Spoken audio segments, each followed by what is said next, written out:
rekamannya dari sekarang. Lanjut Oke, doa Bu ya. Puji. Ya.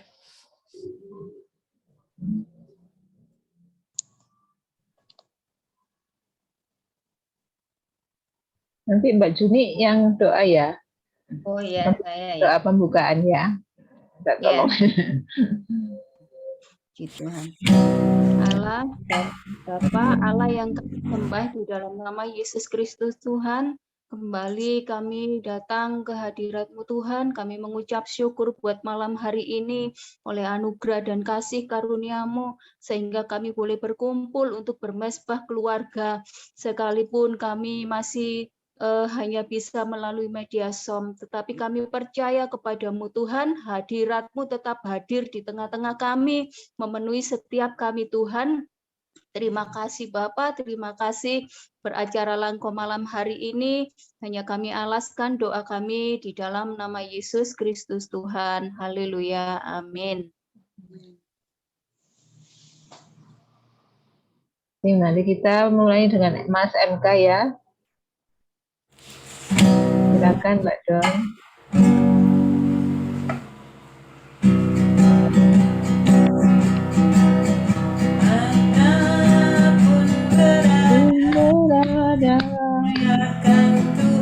Muliakan Tuhan Yesus, bergerak dengan cepat, menenangkan jiwa-jiwa, lalu ke depan, sabar sukacita, diaspora sejahtera.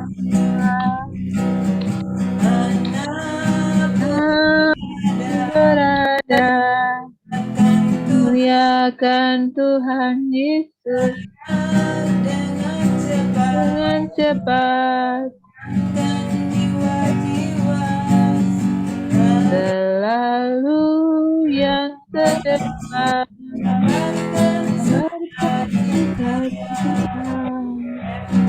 minta diaspora sejahtera.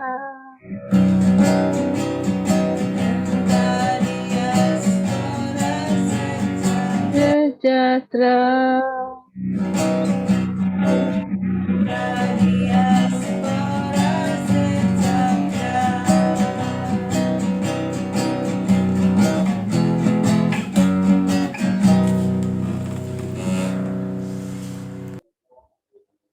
MK ada di mana-mana, selalu terdepan. MK, murid Kristus, yes we can.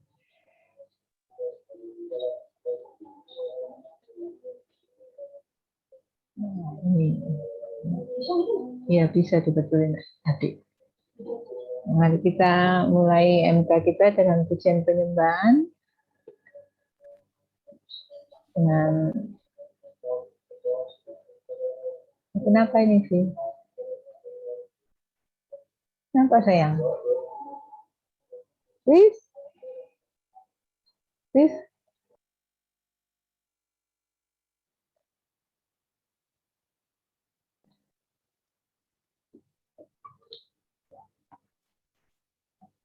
Mari kita memuji Tuhan dengan lagu Tak Terbatas.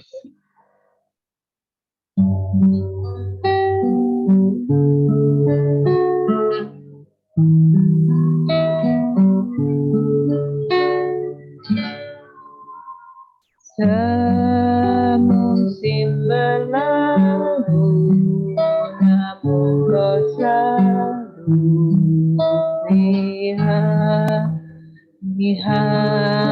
aku, kasih dan setiamu tak pernah layu di hidupku.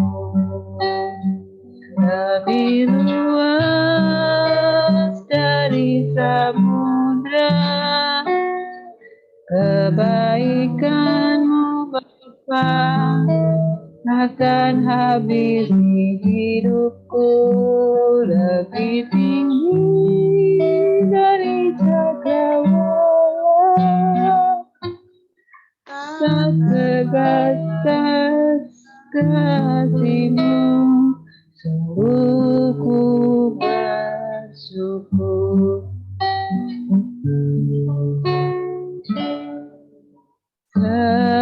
Semusim berlalu, namun Kau selalu pihak aku.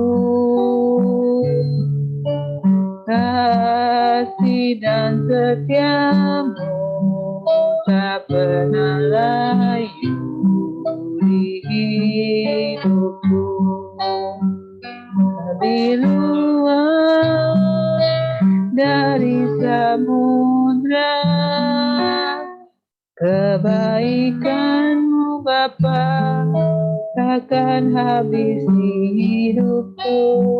Lebih tinggi dari cakrawala, tak terbatas kasih-Mu, sungguh ku bersyukur.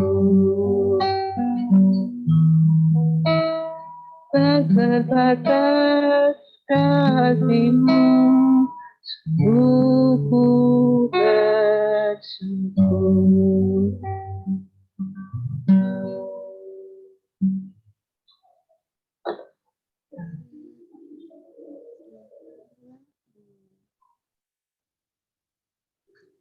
Terima kasih Mbak Dona Ko Iwan ya yang sudah.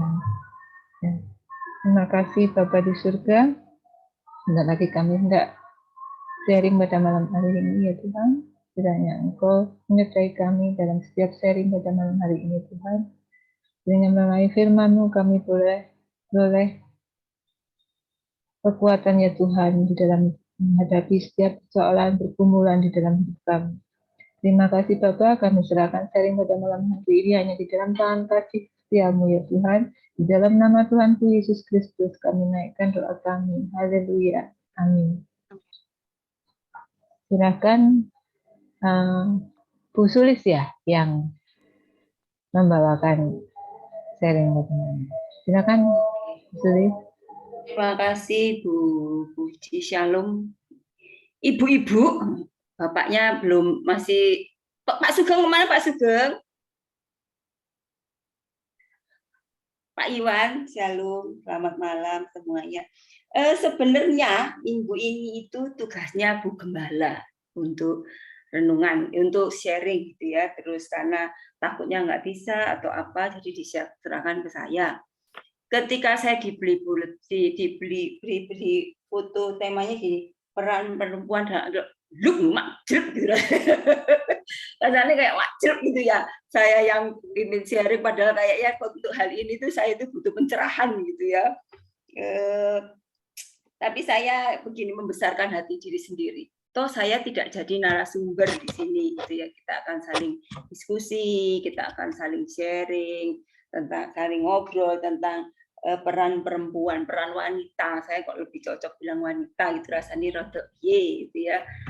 Di dalam kalau di sini lebih difokuskan di gereja, tapi kita sore ini mau fokus di dalam keluarga, di dalam masyarakat, karena tidak semua kita pelayanannya di gereja. Jadi kita akan berbicara tentang peran kita wanita gitu, penilainya bapak-bapak ke kita gitu di dalam peran kita di dalam keluarga. Kita akan membaca dulu Kok Iwan Kejadian 2 ayat 18 seperti saya sudah pesankan ke Mbak Dona. Kejadian 2 ayat 18. Kejadian 2 ayat 18. Tuhan Allah Kejadian 2 ayat 18. Tuhan Allah berfirman, tidak baik kalau manusia itu seorang diri saja. Aku akan menjadikan penolong bagi dia yang sepadan dengan dia. Amin. Bapak Ibu pasti kita sering mendengar ini gitu ya. Dalam setiap firman tentang perempuan. Terus diembel-embeli begini, bukan diembel-embeli, yang mengikutinya begini. Kita itu atau wanita itu diciptakan Tuhan sebagai penolong dan bukan perongrong gitu ya. Kalau kita pastilah bukan perongrong, tapi kadang-kadang kita bukan penolong. Walaupun tidak merongrong, tapi kita kadang-kadang kurang menolong. Saya ya. Kurang menolong. Jadi perongrong tuh misalnya, aduh galaknya gitu ya, enggak lah. kita tidak jadi perongrong, tapi kadang-kadang kurang menolong gitu ya. Bapak Ibu, lalu begini, sebutkan beberapa peran penting perempuan dalam konteks suami istri dalam Alkitab. Gitu ya. Dan saya cari-cari, saya itu kalau saya pimpin sharing itu saya itu hasil ngerpek, pasti bukan hasil pikiran. Jadi saya cari-cari ada Maria di sana gitu. Bapak Ibu, kalau zaman sekarang Maria itu pastilah wanita idaman para pria. Kalau saya bayangkan, Maria itu pastilah orang yang lembut tutur katanya, gitu, terus rendah hatinya, baik, pasti baik. Orang dipilih sebagai bundanya Tuhan Yesus kan baik, sabar, gitu ya, pasti seperti itu. Terus ada lagi yang diceritakan tentang Sarah, istrinya Abraham. Di semua kekurangannya, ada kekurangan juga, kita juga semua wanita begitu, ada kekurangan, ada kelebihannya. Dia itu istri yang patuh sama suaminya. Ketika Tuhan suruh Abraham keluar meninggalkan segala kenyamanannya, dia patuh ngikutin suaminya. Itu di dalam cerita-cerita Alkitab juga disuruh bohong pun dia itu patuh gitu ya. Kalau kita lihat cerita-ceritanya. Terus ada lagi Aquila dan Priscilla, ada Ruth gitu. Kalau dia begitu cinta sama mertuanya, Daniel cintai dia sama suaminya. Selanjutnya kita akan baca di dalam firman yang dikasih juga 1 Korintus 14 ayat 34 dan 35.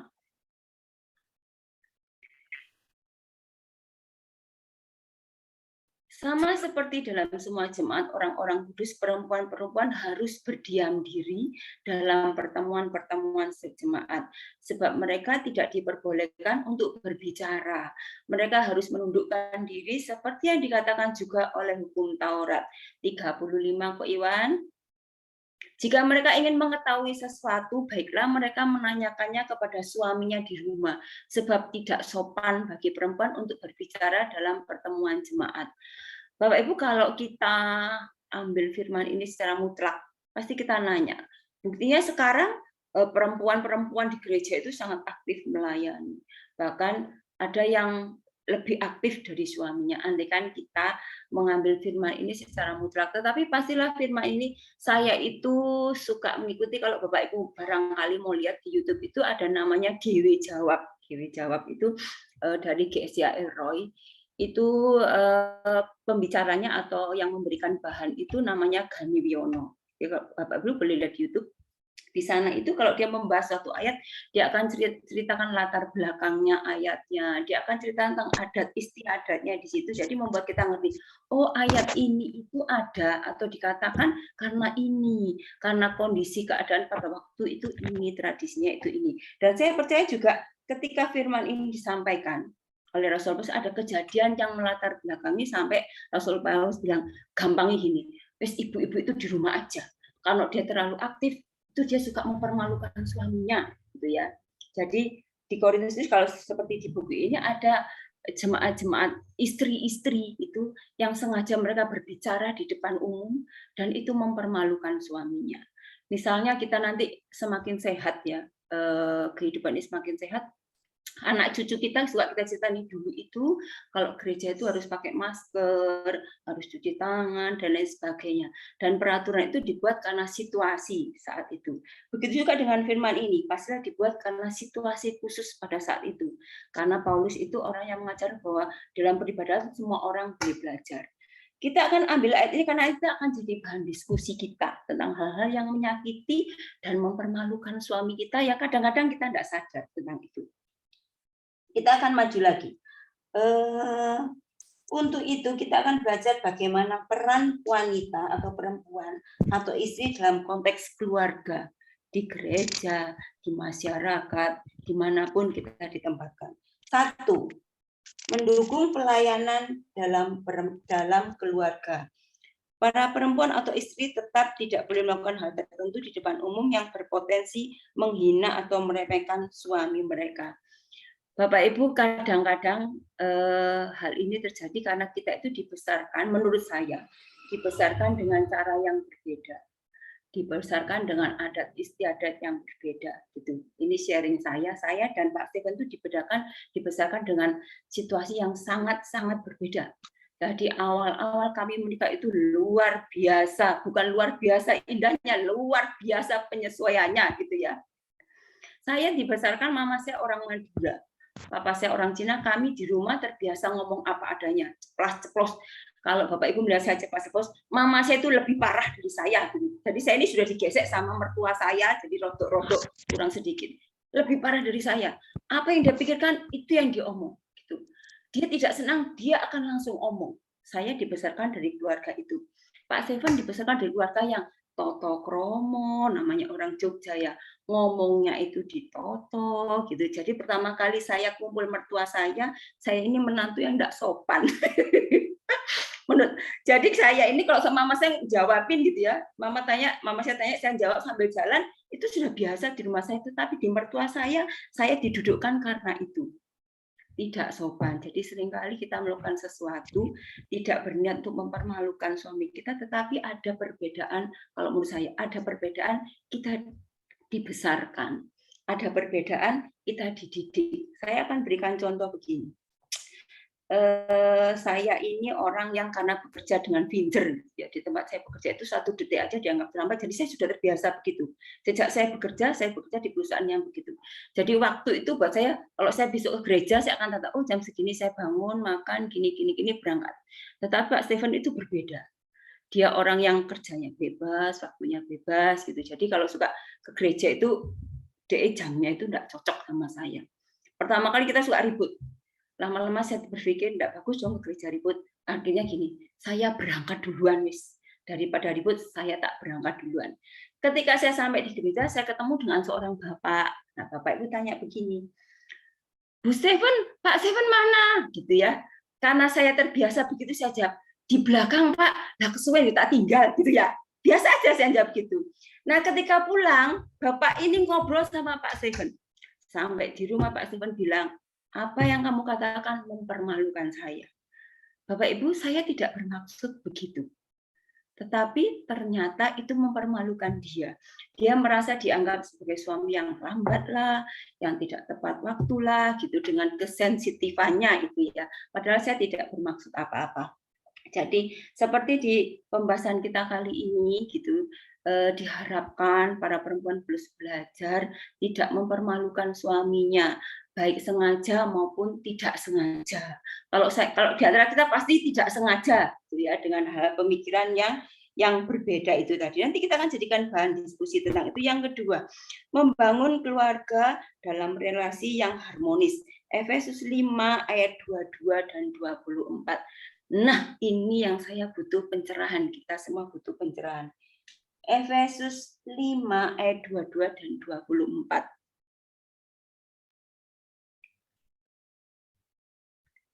Efesus 5 ayat 22 sampai 24. Hai istri, tunduklah kepada suamimu seperti kepada Tuhan, karena suami adalah kepala istri, sama seperti Kristus adalah kepala jemaat. Dialah yang menyelamatkan tubuh.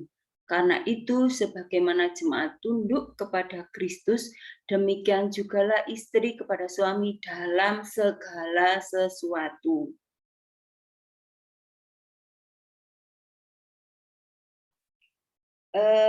Tentang firman ini, mari kita akan belajar bersama-sama. Kalau zaman dulu gitu ya, Bapak Ibu, pasti hal di mana kesetaraan gender itu tidak terlalu berasa. Dia tidak terlalu berasa. Pastilah gampang untuk menjadi seperti ini. Di mana perempuan tidak diberi porsi yang sama, pastilah gampang gitu ya. Di mana perempuan tidak diizinkan sekolah, dia tidak pandai, dia tidak diajari untuk memiliki sumber daya yang bagus, dia tidak diajari untuk menjadi wanita yang kokoh, pastilah hal ini gampang gitu ya. Di mana suami-suami itu lebih pandai pasti karena mereka belajar gitu. Tetapi di era semakin emansipasi seperti ini, pastilah bukan hal yang mudah untuk menjadi tunduk sama suami dengan konsepnya masing-masing gitu ya. Setiap orang pasti punya konsep masing-masing tentang tunduk akan suami. Ini yang kita akan sama-sama belajar. Minggu kemarin di NICC Bu Endang yang berfirman, dan mungkin sepertinya bulan ini karena April gereja akan memberi banyak renungan atau akan sampaikan firman tentang perempuan. Ketika itu Bu Endang sampaikan bahwa tunduknya istri kepada suami itu seperti tunduknya kita kepada Tuhan Yesus. Bayangkan, gitu ya. Diceritakanlah begini dan secara mendengarnya itu gampang. Tetapi secara prakteknya, ya mari kita belajar. Bapak Ibu, kita ini dilahirkan dengan karakter yang berbeda. Jadi pernah seperti seminar di sekolah minggu ketika anak lahir itu Tuhan itu memberikan gen yang berbeda kepada setiap anak. Ada yang diberikan gen sebagai pengikut, gitu. Jadi dia gampang nurut. Ada yang diberikan gen sebagai leader. Jadi dia itu begitu lahir gitu kelihatan gitu. Kalau kita lihat anak-anak main gitu ya, kita bisa lihat oh anak ini seperti ini. Jadi dia itu diberi gen leader. Ada yang diberikan malu, ada yang diberikan dan lain sebagainya.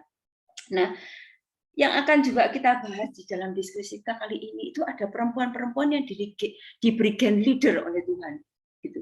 Kalau di dalam keluarga, dia akan jadi bagus. Kalau dia yang menata keluarga itu. Keluarga ini akan tertata menurut saya dengan yang saya lihat gitu. Papa saya ini orang yang sabar, yang lemah lembut gitu. Ketika ketemu dengan mama saya, dia yang mempunyai karakter leader, jadinya kami bisa ditata. Nah, ini perbedaannya. Nah, nanti jadi bahan diskusi kita bagaimana orang-orang yang punya karakter itu leadership, tetapi dia tunduk kepada suaminya. Itu tentu saja bukan hal mudah. Kita akan diskusikan sama-sama. Kita akan masuk dalam diskusi yang pertama. Yang pertama gini, mari sharing Bapak Ibu tentang hal-hal atau yang pernah Bapak Ibu alami, yang pernah Bapak Ibu lihat gitu, hal-hal yang mungkin tidak sengaja tetapi ternyata itu menyakiti hati suami atau itu mempermalukan suami gitu. Seperti yang sudah sharing tadi, itu saya mempermalukan suami menurut suami saya. Jadi itu yang akan kita sharingkan sama-sama. Adakah Bapak Ibu yang punya pengalaman seperti ini tanpa sengaja mempermalukan suami, menyakiti hati suami, ataupun melihat, kalau bukan pengalaman kita melihat gitu ada orang-orang yang ternyata kok dia kayak begini ya? Apakah dia tidak sedang mempermalukan suaminya, ataukah hati suaminya tidak sakit dengan apa yang dia lakukan gitu. Silakan Bapak Ibu, ada yang mau di-sharingkan siapa yang duluan? Silakan. Ada Pak Iwan di sini. Jadi saya minta Pak Iwan sebagai bapak-bapak, Pak pernah enggak melihat gitu atau merasakan, merasakan berarti belusi ora dimasakno. Melihat atau begini loh menurut saya itu yang dilakukan oleh seorang istri itu dan itu mempermalukan suaminya, menyakiti suaminya walaupun dia tidak sengaja. Pernah nggak Pak? Bukan tidak harus kejadiannya Pak Iwan. Ya, kalau saya sendiri sih, ya puji Tuhan ya, nggak pernah di dalam kehidupan kami. Karena kami selalu diskusi, Bu. Kalau mungkin kejadian ini bukan yang saya alami, tapi saya tahu. Cuman ya kita sebagai suami ya cuman bisa mengingatkan atau mendoakan saja gitu. Kalau ada yang kejadiannya seperti itu.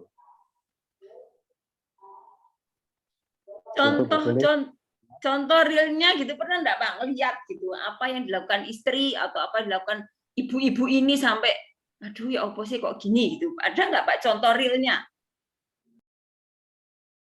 Faktornya itu biasanya faktor ekonomi, Bu. Kalau yang saya sering lihat itu faktor ekonomi. Jadi kemungkinan ini si ibu ini secara nggak sadar itu bicara masalah ekonomi keluarganya. Yang sedangkan kita tahu kemampuannya suami cuma segitu, gitu loh Bu. Jadi seolah-olah nggak sadar ya kalau sudah mempermalukan suaminya. Masalah apa? Ya mungkin masalah uang belanjaan yang kurang apa. Itu contoh kecilnya, Bu. Padahal yang dia ceritakan itu memang real ya Pak ya. Iya. Jadi ibu ini cerita real Ya memang Rio, tapi menurut saya itu juga mempermalukan suami.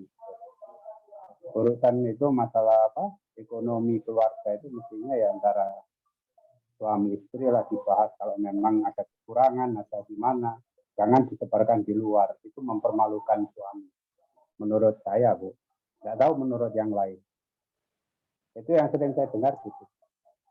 Gitu. Ada yang mau nanggapi Bapak Ibu? Saya iku loh ya Ujeng, diplonjoi suamiku mek 2 juta. Saya itu sampai dibayar 2 juta seminggu, karena misalnya ya. Padahal walaupun itu real, ternyata itu mempermalukan. Ya padahal kadang-kadang kita saling curhat loh ya. Ngobrol perempuan itu curhat. Iya loh, aduh jangan susah, ini minyak luarang, belanja gak muda-muda gitu misalnya. Padahal kita tidak berniat mempermalukan itu aslinya. Bagaimana Pak Sugeng?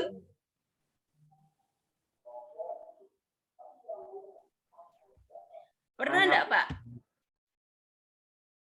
Dengar suara saya. Dengar Pak. Apa ya? Ini cerita pengalaman aja Bu ya. Oke. Masalah ini ya. Seorang istri atau keluarga yang mempermalukan suaminya. Ini pengalaman saya sendiri. Ada teman. Jelas Bu. Suara saya Jelas Pak. Tapi mendekat. Gini. Berapa bulan ini saya akan ikut menambang kripto. Bitcoin namanya. Itu sudah 2019 dia launching akan mendirikan, tapi belum go public, masih antara member aja selama 3 tahun. Akhirnya saya tertarik diajak teman karena gratis, tidak ada apa-apa. Gratis, iyalah wis, jadi nggak jadi ya syukur, nggak masalah. Akhirnya saya ikut.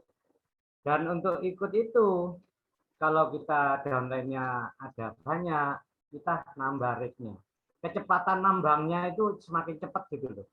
Seumpama sehari dapat 4 koin, karena ada orang-orang di bawah kita bisa jadi 5, bisa jadi 6 gitu, kurang lebih gitu. Nah, saya ngobrol-ngobrol sama teman satu gudang itu, tiap hari ketemu saya ngomong, ini loh saya ceritain gini, akhirnya dia tertarik ikut nambang. Ada anak 3 yang satu gudang itu, satu lokasi, yang satu udah gugur dengan alasan gini-gini, saya ya kurang lebih ngerti lah. Satu lagi ini barusan kemarin dengan alasan loh, kamu kok gak nambang, kan kelihatan di HP saya kelihatan, kok gak nambang. Terus dia duduk cerita, ini loh Kolung, aku saya dipanggil Kolung gitu. HP ku ketinggalan minggu itu. Terus sama anakku diutak-utak, dilihati, kok kelihatan itu apa, ada aplikasi P itu apa? Ngomong, anaknya ini pinter lah, nggak mungkin nggak ngerti. Akhirnya bilang sama ibunya, Bu, Bapak gini, suruh menghapus. Terus saya pikir, loh, kok berani-beraninya ya, paling enggak kan ya, kalau mereka keberatan ini dan itu haram tak apa, Bu ya ngomong dulu lah, kok bisa-bisanya langsung hapus. Oh, memang kalau lihat ceritanya si suami ini memang kayaknya bawa bendera deh. Cuman saya enggak ungkit-ungkit itu, cuman batin saya kok mana bisa menjadi imam ya kalau di rumah tangga sendiri tak dihargai ini. Cuman saya tak bilang daripada nanti panjang-panjang. Ya ini loh saudara-saudara, contohnya seorang istri tidak menghormati suami, apapun itu kalau dia tidak setuju, enggak ya ngomong dulu tak. Kalau gini. Lah kok moro-moro dihapus tuh gimana? Itu cerita saya Bu Sulis. Jadi ini masih hangat ini. Terima kasih. Ini istri yang dominan ya. Ini kita diskusi ya Bapak Ibu ya. ada hal-hal yang menyebabkan, menurut saya ada hal-hal yang menyebabkan istri itu seperti itu, gitu ya. Enggak saya membela, kita saling diskusi bahwa dalam firman Tuhan itu harus tidak begitu. Ada loh suamiku yang dua blok, ya nggak sih Bapak Ibu, bukan di sini, bukan dijual di sana. Tidak berperan sebagai, ada menurut saya nih, tidak bisa berperan sebagai imam. Karena saya juga kenal orang-orang seperti ini. Teman saya ada yang seperti itu, tidak memberi nafkah, disuruh bekerja tidak mau, gitu ya. Anak mereka 3 orang, dan mereka kalau misalnya sudah kaya, dapat harta warisan yang banyak, gitu, mungkin suaminya, istrinya, teman saya ini akan lebih toleransi. Tetapi dicarikan pekerjaan juga tidak mau, karena dia memang punya darah seni, gitu. Mungkin maunya di situ dan tidak berhasil atau bagaimana, saya tidak tahu. Dalam situasi seperti ini, Bapak Ibu, yang kita mau saling sharing, salahkah ketika seorang istri itu tiba-tiba secara pelan-pelan mengambil peranan, gitu ya, pelan-pelan jadi mengambil peranan. Kalau saya lihat sekarang ini, teman saya ini dia ngelesin lah, dia jual, dia menjadi penjual online dan lain sebagainya karena situasi yang sudah bertahun-tahun seperti ini. Dan ketika dia terus dominan secara ekonomi, pemikiran saya, suatu kali dia akan semakin dominan, bahkan menjadi dominan untuk suaminya. Sekarang kita akan diskusi situasi yang sedang dihadapi. Saya dalam situasi ini, saya mau ngomong, harusnya kamu tunduk loh sama suami. Yo piye gitu lah. Saya kalau ngomong, kalau saya melihat sendiri seperti itu gitu. Saya harus menyampaikan bagaimana gitu ya. Kalau sesuai firman Tuhan memang seperti itu, tapi ketika saya lihat di rumahnya, saya ya bingung gitu ya, cara menasihatinya bagaimana. Sedangkan suaminya seperti itu, mau enggak mau istrinya harus bekerja keras gitu. Dan secara mental dia dipaksa untuk kuat, dia dipaksa untuk keras, dan jadilah seperti itu. Berbeda dengan suami yang sudah memang tanggung jawab sekali menjalankan kodratnya, sangat mengayomi, kemudian istrinya seperti itu, wah ini mah melunjak gitu ya. Bapak Ibu, ini saya yang berharap ada sharing di sini karena ada situasi-situasi di luar kita loh yang memang begini keadaannya. Bukannya mereka mau, tetapi situasi itu membentuk mereka jadi seperti itu. Ada yang bisa menanggapinya, silahkan. Saya juga butuh pencerahan ini kalau soal begini. Bu Yuni.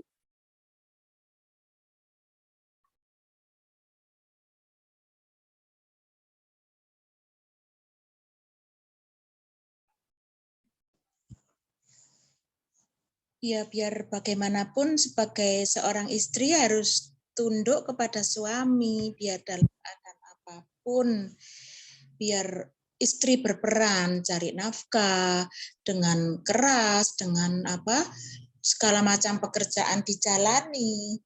Tapi menurut Alkitab itu kan nggak boleh begitu ya.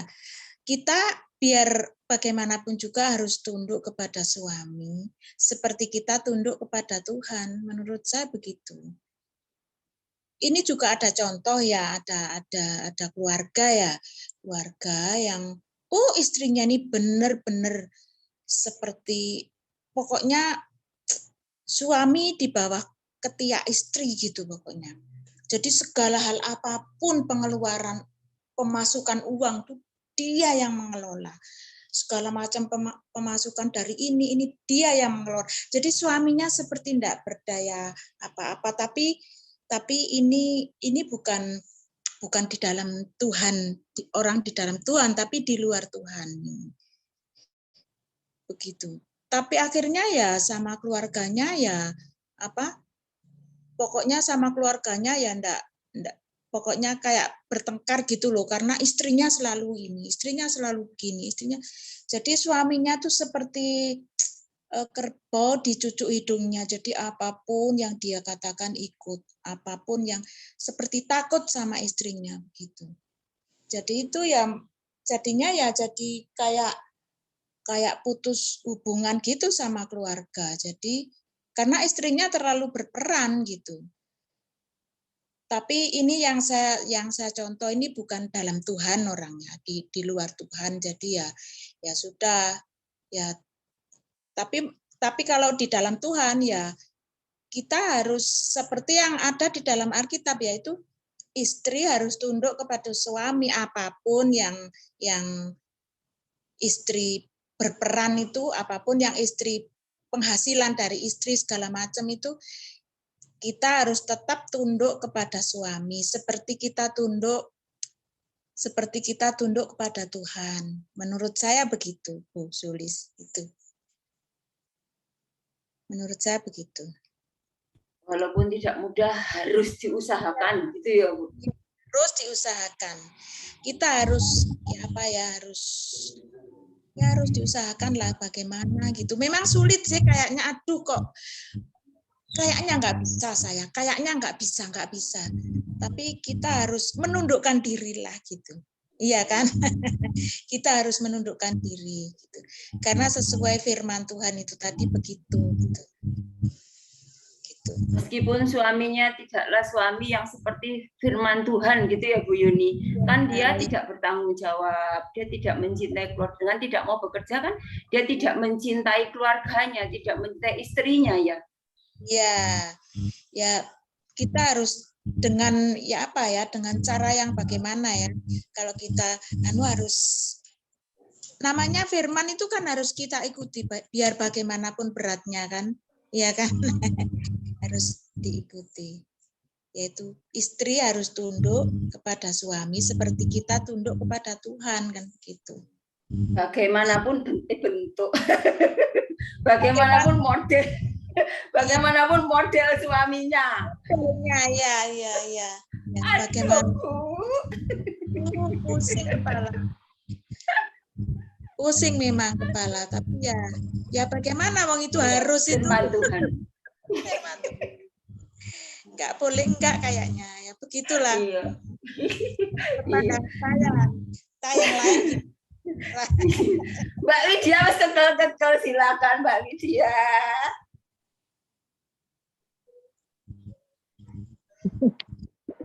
Ya aku seneng lihat ekspresinya Mbak Susi. Ekspresi pusing kepalanya. Apalagi jawabannya Bu Yuni, bagaimanapun juga. Langsung foto Panadol rasanya. Makanya tadi aku bilang, Pak Herman enggak gabung ya, aku bilang. Oh, iya. Soalnya mengenai peran wanita, aku bilang gitu. Tapi kamu nggak bisa dengar ya, Bapak? Dilepas. Ya, aku ngomong dulu ya, soalnya jangan. Ini kan pertanyaannya ada dua ya. Satu, mempermalukan. Yang kedua, boleh nggak ngambil peran suami karena suami nggak berfungsi ya? Mbak, Yes. siapa namanya? Mbak Sulis, Mbak. Kok moral? Dijajani Pak Herman moral aliai. Terus aku disuruh jawab pertanyaan yang nomor satu apa dua? Dua-duanya. Yang pertama Pak Herman dulu. Yang pertama Pak Herman dulu gini. Pak Herman, denger apa enggak Pak Herman dia? Saya nggak Jadi gini. tunggu tak speaker soal. Tunggu ya. Aku Jadi gini, Pak Herman itu akan jawab pertanyaan yang pertama, Bu Herman menjawab pertanyaan yang kedua. Pak Herman, kasihlah contoh, kasihlah contoh, tidak harus istrimu, kok gak tidak jajan istrimu, kok kasih buat contoh. Berilah contoh hal-hal yang mungkin tidak sengaja dilakukan oleh seorang wanita, ternyata itu mempermalukan suaminya, ternyata itu menyakiti istrinya, gak sengaja loh tapi.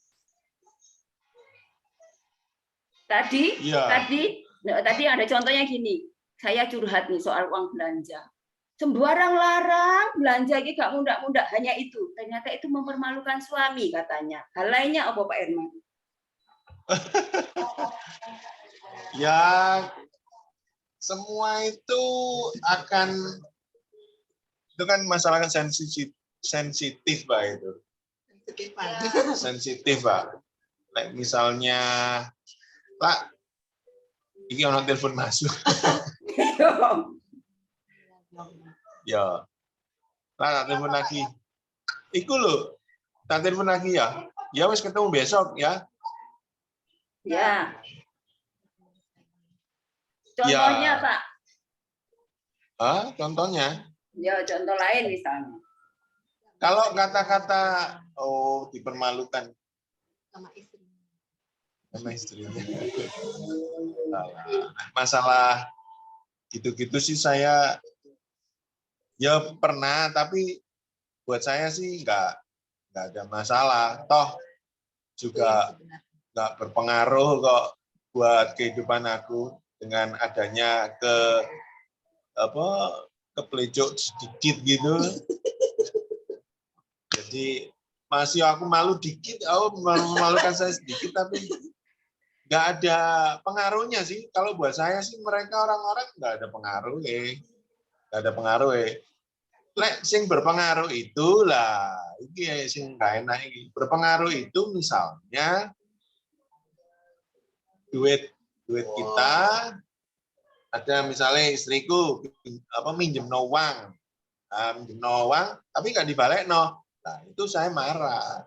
Tapi lek cuma nggak malu. Tapi lek cuma omongan gitu nggak perlu dipermasalahkan. No, kan duitnya kok. Lek tukang bisnis ini. Tapi aku nggak pernah lo pakai uangmu dipinjam nggak malu. Loh, itu contoh. Ya, jadi lek saran saya Mbak Sulis, sebagai laki-laki, ya enggak. Buat saya sih, yang kan ada yang nggak perlu dipersoalkan itu, menyangkut masalah kan duitnya nggak perlu. Tuas kesel, capek gitu loh. Ngapain? Capek. Buat saya loh ya. Karena duitnya diramekno lho gawe opo. Enak ya aku bahas tulis. Berarti hal-hal yang dilakukan istri dan itu menyakiti hatinya Pak Herman adalah soal keuangan. Ya Pak, ya.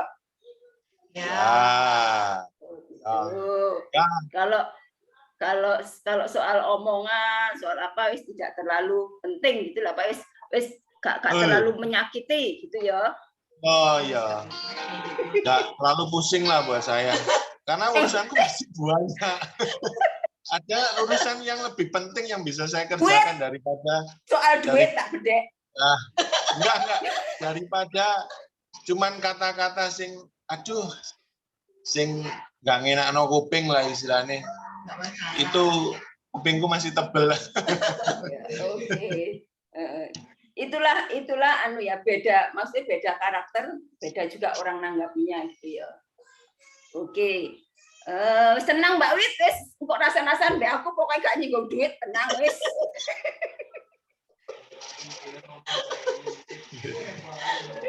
Nanti curhat ke aku tentang Pak Herman tapi ojo menyebut uang ya. Sekarang yang kedua tentang istri yang dominan di dalam keluarga.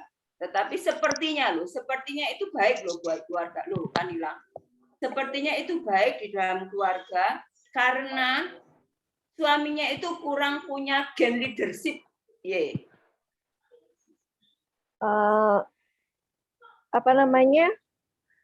Itu yang pertanyaan kedua aku jawab ya. Satu udah dijawab Pak Herman. Saya aman, Mbak Sulis aman. Jadi kalau aku kesaksian tuh telinganya dia tebal. Aman. Nah, kita kembali kepada firman Tuhan ya di Amsal 31 ayatnya yang pertama sampai yang ke 31. Di situ ada Amsal untuk Lemuel. Bentar, keliru kayaknya. Oh iya, betul. Ayat 10, bukan ayat 1 ya. Amsal 31 ayat 10 sampai ayat yang ke-31. Di situ kan ditulis, istri yang cakap, siapakah akan mendapatkannya? Ia lebih berharga daripada permata. Nah, kalau kita lihat di sini, istri itu berperannya itu luar biasa. Jadi dia bangun pagi-pagi, kemudian nyiapkan seluruh kebutuhan rumah, gitu kan. Bahkan di dalam ayat yang ke-16, dia itu jadi agen properti loh. Ia membeli sebuah ladang yang diingininya, dan dari hasil tangannya kebun anggur ditanaminya. Lah ini agen properti ini. Jadi dia beli ladang, artinya dia kan invest gitu kan. Kemudian ia tahu bahwa pendapatannya menguntungkan. Pada malam hari pelitanya tidak padam. Artinya dia bekerja pun sampai malam untuk sesuatu hal, untuk mendapatkan pendapatan yang menguntungkan. Itu di ayat yang ke-18. Ia tahu bahwa pendapatannya menguntungkan. Pada malam hari pelitanya tidak padam. Tangannya ditaruhnya pada jentera, jari-jarinya memegang pemintal. Jadi malam hari pun dia masih, oh ya puji Tuhan, terima kasih. Jadi dia pun juga masih memintal, artinya malam pun dia juga masih bekerja. Pagi harinya dia bangun subuh-subuh. Saat musim dingin, di dalam keadaan rumahnya itu semuanya aman, makanan tercukupi. Nah kita kan jadi bertanya ya, kalau istri baca di pasal 31, suaminya kemana? Kok dia ngurusin rumah, dia ngurusin kerjaan, bahkan pendapatan pun juga dia harus bekerja gitu kan. Tetapi di sini bahkan di sini dikatakan ia membuka mulutnya dengan hikmat, pengajaran yang lemah lembut ada di lidahnya, ayat 26 tuh. Dia juga ngajar sebagai guru. Ia mengawasi segala perbuatan rumah tangganya, makanan kemalasan tidak dimakannya. Berarti perempuan ini sangat rajin. Kemudian kalau kita lihat kalau kita balik di pasal ayat yang ke-23, suaminya dikenal di pintu gerbang kalau ia duduk bersama-sama pada tua-tua negeri. Pada tua-tua negeri artinya suaminya pun juga dikenal gitu. Jadi menurut aku sebuah rumah tangga suami dan istri itu seperti payung. Jadi yang namanya tudung di atas itu suaminya. Maksudnya gambaran suami. Kemudian yang kita pegang itu gagang itu yang menopang atasnya itu adalah istri. Jadi suami yang menutup, ya kan, yang menutup supaya yang di bawah tidak kehujanan, menahan angin, menahan air ya, itu di atas. Kemudian yang menopang itu adalah para istri sebagai penopang, sebagai penolong gitu kan. Jadi kalau misalkan suaminya tidak berfungsi, artinya ada kebocoran ya, bocor jadi angin masuk apa. Jadi istri ini sebagai penolong harus cepat-cepat nambal supaya tidak ada kebocoran di sini karena dia adalah penopang gitu loh. Tetapi kalau penopangnya ini udah patah, otomatis kan yang namanya tudung itu ngeleyok ya, bisa miring kanan, miring kiri karena penopangnya itu patah atau nggak kuat. Itulah pentingnya peran istri. Makanya kemarin Pak Sudi juga bilang perempuan itu punya peran yang sangat luar biasa gitu. Jangan disepelekan gitu. Janda banyak, duda tuh nggak banyak. Jadi wanita itu bisa hidup sendiri gitu. Artinya gitu. Jadi istri itu lebih kuat. Nah untuk kasusnya Mbak Bu Sulis, itu dulu aku pernah ya ingat suatu ketika itu saya didoakan oleh salah satu teman. Jadi kalau aku pas lagi kayak sepaneng dan dengan situasi rumah yang luar biasa, bikin agak pusing waktu itu ya, kita sedang berusaha gitu. Nah, entah kenapa dia mendoakan terus dia bilang, kiranya Pak Herman itu kembali kepada fungsinya gitu. Loh, aku kaget, itu bener-bener doa yang aku kaget. Aku tanya, kamu kok doa kayak gitu? Aku nggak ngerti, aku doain kamu tiba-tiba seperti itu. Nah, dari situ tiba-tiba Tuhan itu ngasih aku suatu hikmat gitu ya, suatu pengertian bahwa aku harus membantu suamiku untuk berfungsi sebagaimana dia sebagai seorang suami, seperti itu. Jadi kalau misal pendapatan kita nggak cukup kayak tadi ya, nggak kerja, anaknya 3 dan sebagainya, ya nggak apa-apa, istri yang mengambil tindakan apa yang bisa dia kerjakan untuk mendapatkan penghasilan. Karena kalau kita lihat di dalam pasal 31 ini, di ayat 16 kan dia juga agen properti. Gitu loh. Artinya dia juga saat sedang berkecukupan, dia juga agen keuangan, istilahnya investasi atau apa dan sebagainya. Nah, kalau aku tuh suka investasi perhiasan. Jadi kalau nggak punya uang kan bisa masuk pegadaian. Nanti kalau pas ada berganti itu diambil lagi gitu. Gitu. Jadi kalau ini kan dia beli tanah, terus ditanemin, hasilnya dikonsumsi kayak gitu. Kemudian malam hari dia nggak berhenti lenterannya, dia mintal-mintal. Artinya dari hasil yang dia kerjakan itu kan pasti dia jual. Karena di sini dikatakan ia tahu bahwa pendapatannya menguntungkan. Pada malam hari pelitanya tidak padam. Ayat yang ke-18 ya. 19, tangannya ditaruhnya pada jentera, jari-jarinya memegang pemintal. Jadi dia itu mintal pada malam hari itu. Karena dia tahu itu pendapatannya menguntungkan. Artinya tidak masalah perempuan itu bekerja untuk menghasilkan uang bagi keluarga. Jadi itu bukan mengambil alih fungsi seorang suami, kemudian sebagai dominan dan sebagainya, enggak. Itu enggak berbicara di situ. Yang dominan, menguasai, tidak hormat itu sebenarnya berbicara mengenai hati, bukan apa yang dikerjakan, apa yang tampak gitu. Kalau hati kita menghormati suami, ya kan, mengasihi suami dan berusaha membantu dia kepada fungsinya, itu enggak, itu juga salah satu bentuk penundukan kepada suami, begitu.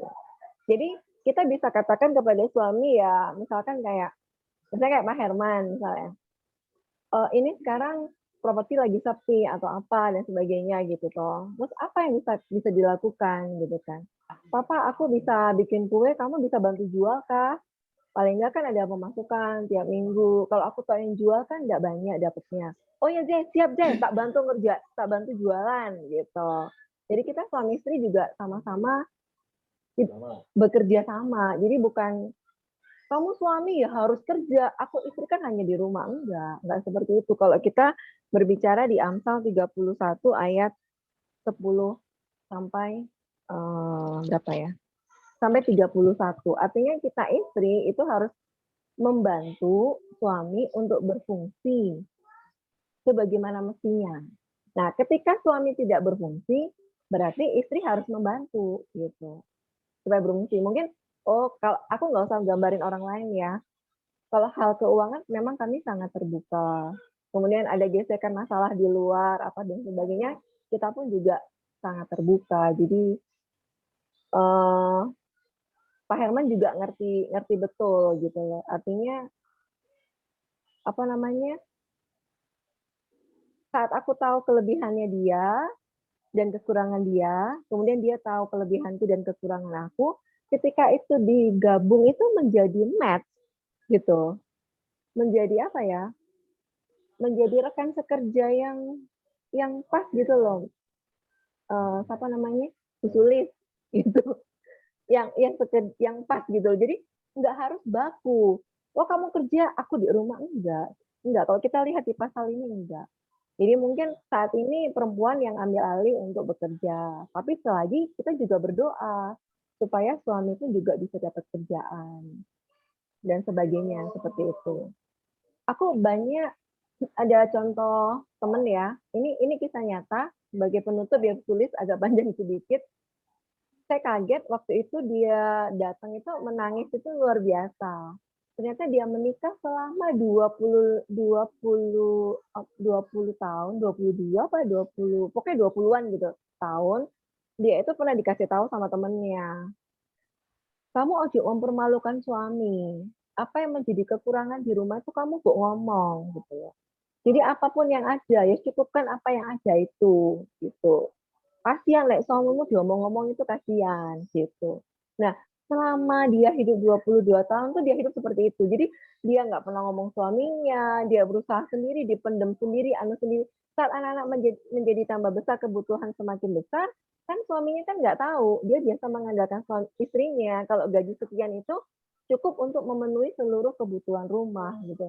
Hingga pada usia pernikahan 22, saat istrinya mulai bilang, Pak, ini kebutuhan kita sekian loh, kamu sekian. Aku capek, aku dilontarkan lah.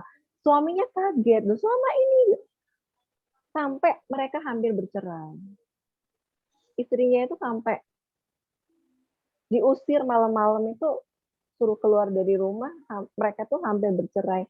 Dan aku juga ada di masa-masa itu. Mereka sekitar hampir 1 tahun lebih ya pergumulan itu. Sampai akhirnya aku bilang, terbukalah satu dengan yang lain.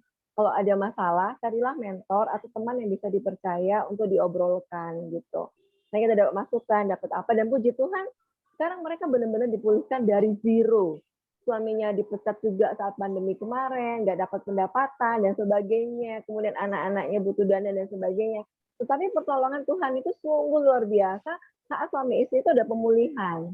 Jadi mereka pemulihan dulu, penyatuan, rekomitmen ulang, harus bagaimana dan sebagainya. Fungsinya harus bagaimana, direkomitmen lagi, saling mengampuni, saling memaafkan.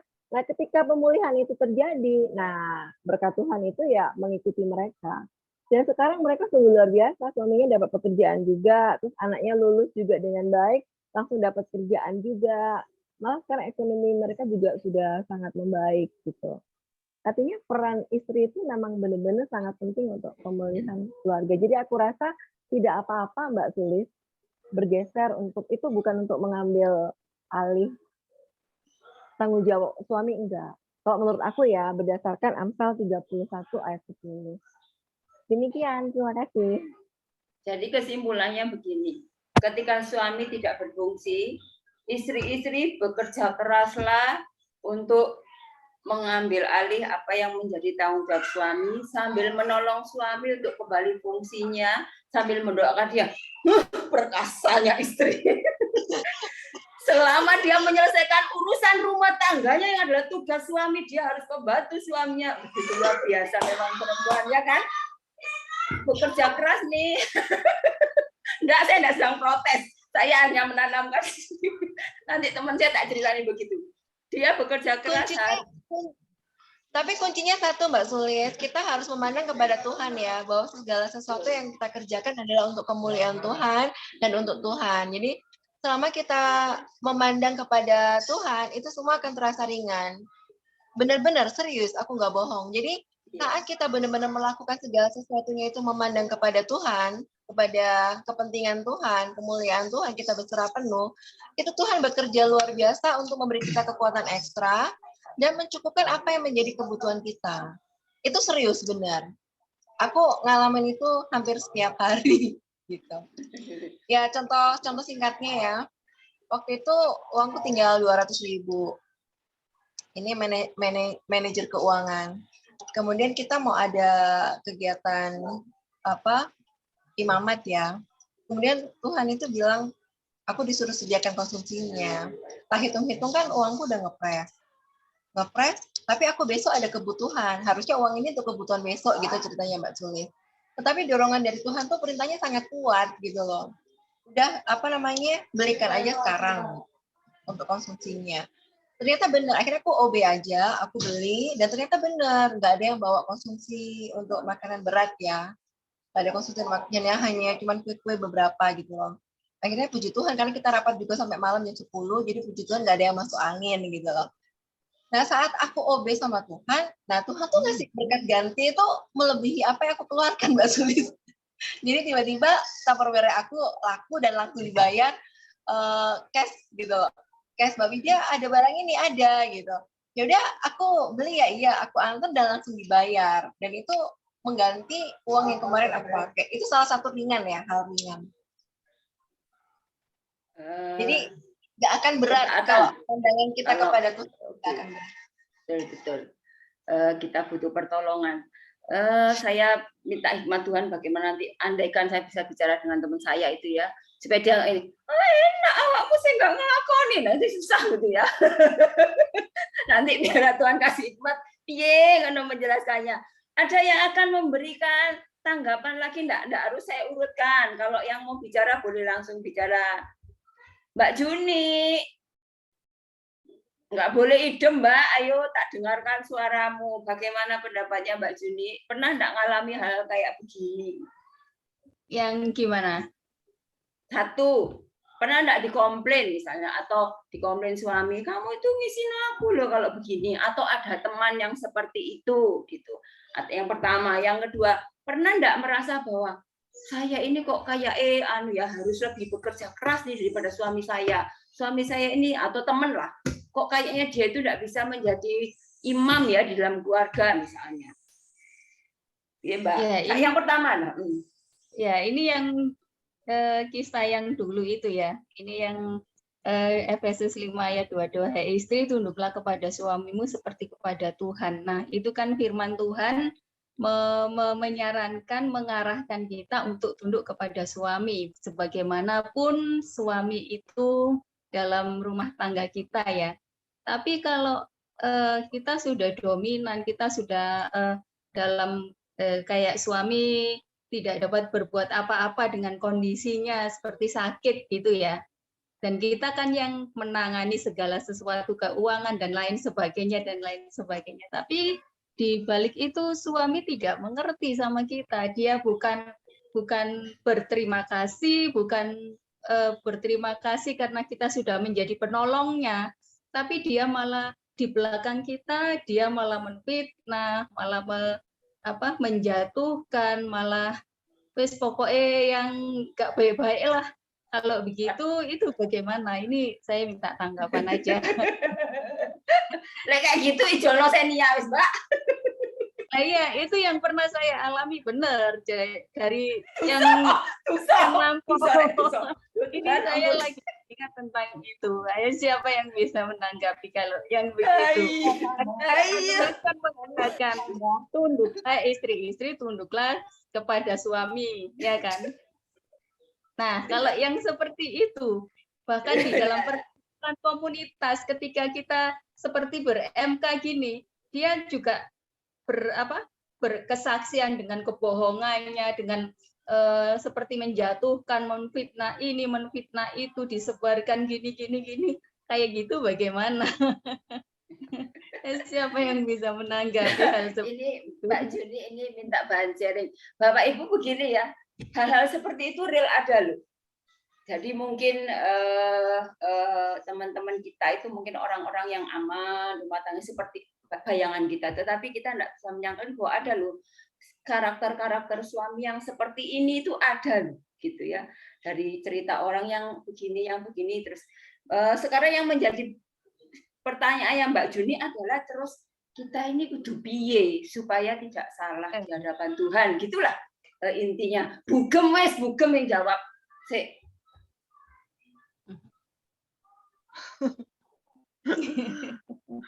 Angel pertanyaan itu. Angel tuh nah.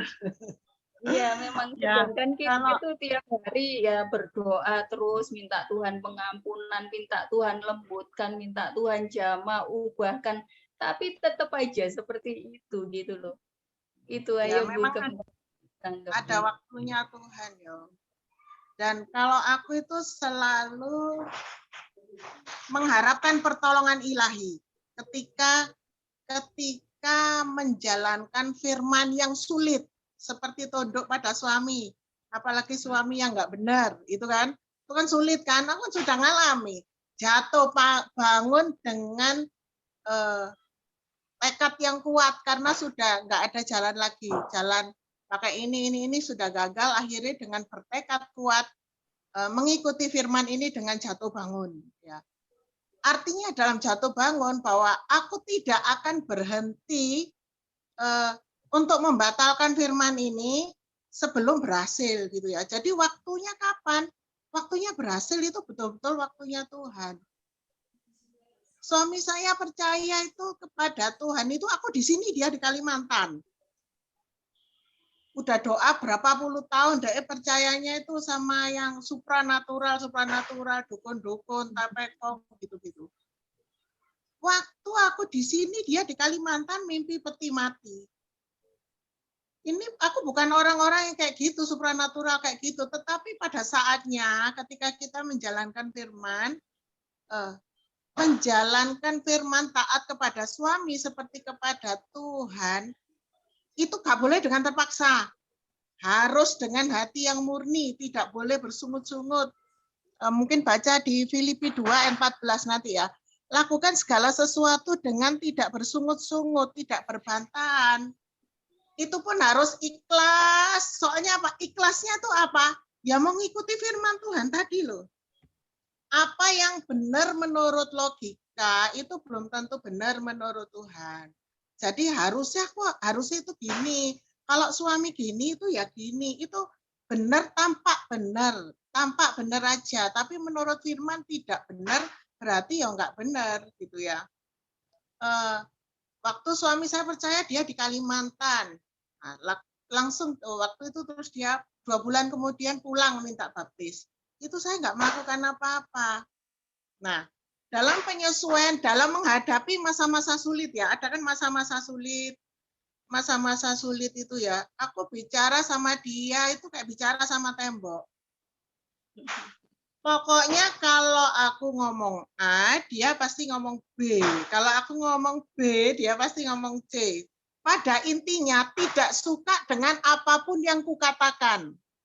Gak cocok, perempuan tuh enggak cocok, kamu itu bodoh, apa-apa enggak tahu. Pokoknya kamu ngomong apa, yang dikerjakan adalah kebalikannya.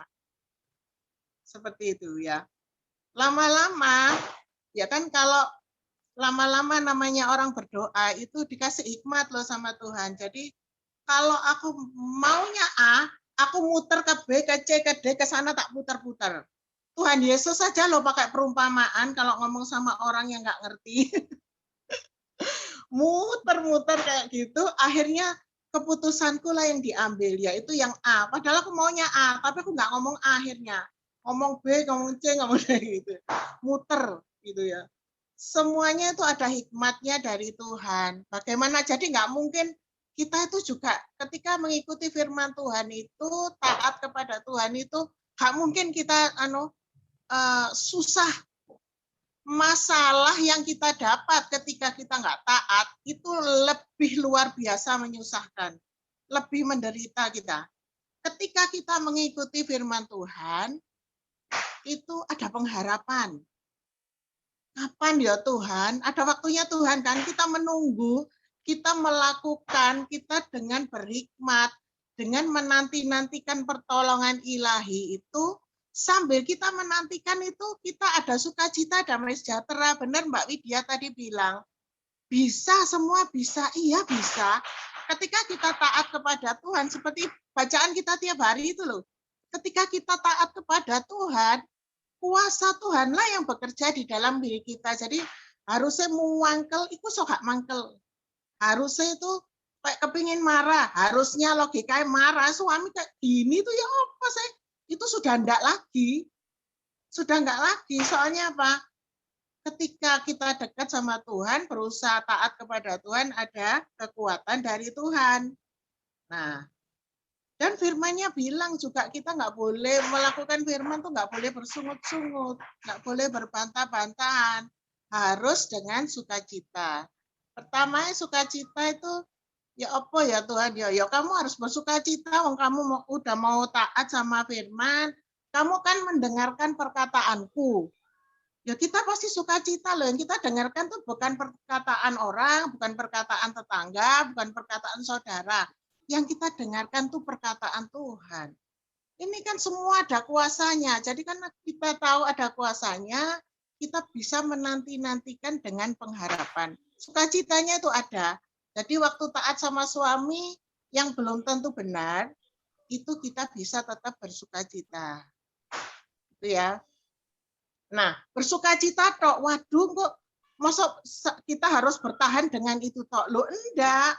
Nanti ada waktunya Tuhan. Pertolongan ilahi pasti datang ketika kita melakukan firman dulu. Kita jalan dulu. Intinya kita jalan dulu lah. Baru pertolongan datang. Bukan kita nunggu pertolongan datang, baru kita jalan terbalik. Jalan wes pokoknya lurus, wes pakai kacamata kuda wes gitu loh. Nggak usah tengok kanan kiri, nggak usah dengar kanan kiri. Jalan gitu ya. Jadi cara jalannya bagaimana? Ya seperti yang Mbak Widya tadi katakan. Kalau yang seperti firman, kalau suami kekurang penghasilan, kita juga bisa menolong. Suami istri itu kan satu tubuh. Satu tubuh. Jadi saling tolong menolong. Tolong menolongnya itu bukan aduh kok aku sing kerja tok, itu namanya nggak tolong menolong, nggak ada keikhlasan, nggak ada sukacita, nggak ada sukacita ketika melakukan firman itu loh, nggak ada. Kayak misalnya, ya suami saya kan manusia, namanya manusia, itu kadang-kadang ada kesusahan, ada kelemahan, ada kekurangan, mungkin kurang pinter cari uang. Lah, tapi sedangkan aku bisa, ya enggak apa-apa lah. Harga diri itu enggak ada. Kalau menurut firman Tuhan tadi yang kitab Amsal, saling tolong-menolong lah. Kalau kita tidak mengeluh, melakukan dengan sukacita sambil berdoa, sambil suaminya didorong, ayo Pak, kamu bantu aku jual kue gitu ya. Kan Pak Herman seneng. membantu. Jadi lama-lama ekonomi juga berjalan. Dan Tuhan melihat kerukunan, kok rumah tangga ini kok rukun ya. Tuhan buka jalan lagi karena berkat datang kepada rumah tangga yang rukun. Jadi ya kurang lebih kayak gitu lah. Masalahnya ini Bu Gem, kalau yang tak tangkap dari Mbak Juni. Suaminya itu lebih parah dari itu, gitulah.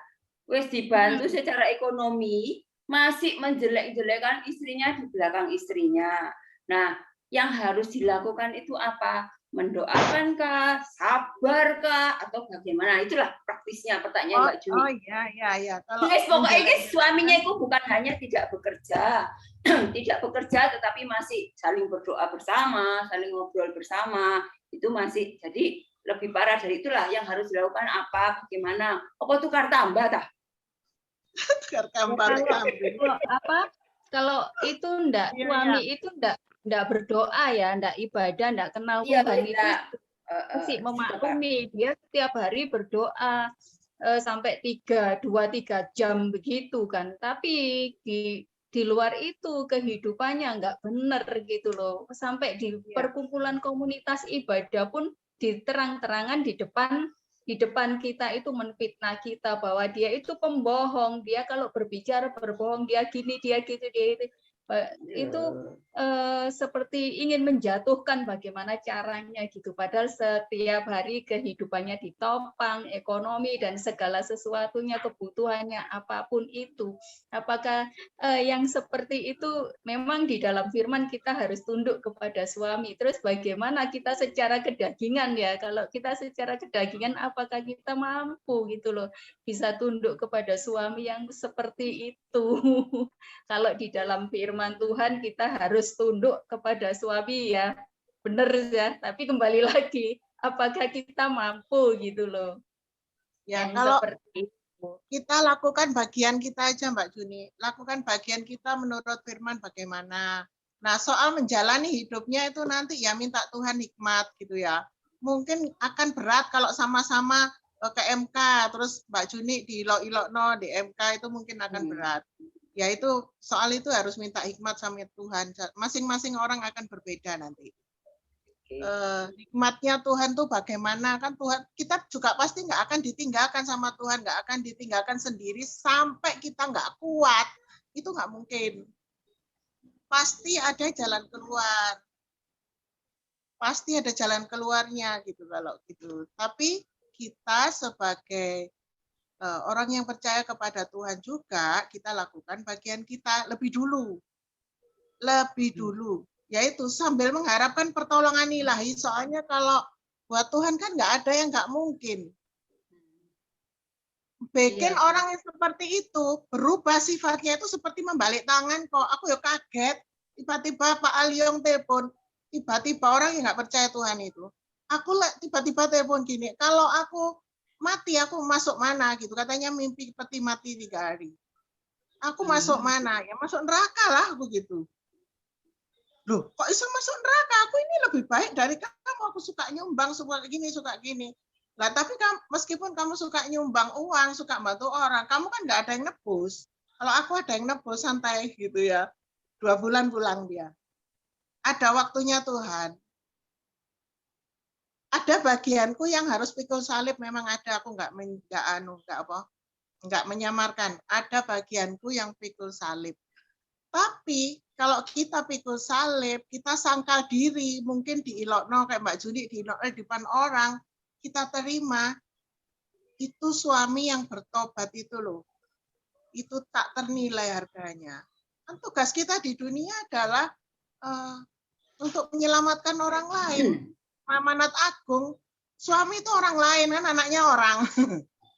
Amanat agungnya Mbak Juni bisa selamatkan 1 orang itu sudah luar biasa loh.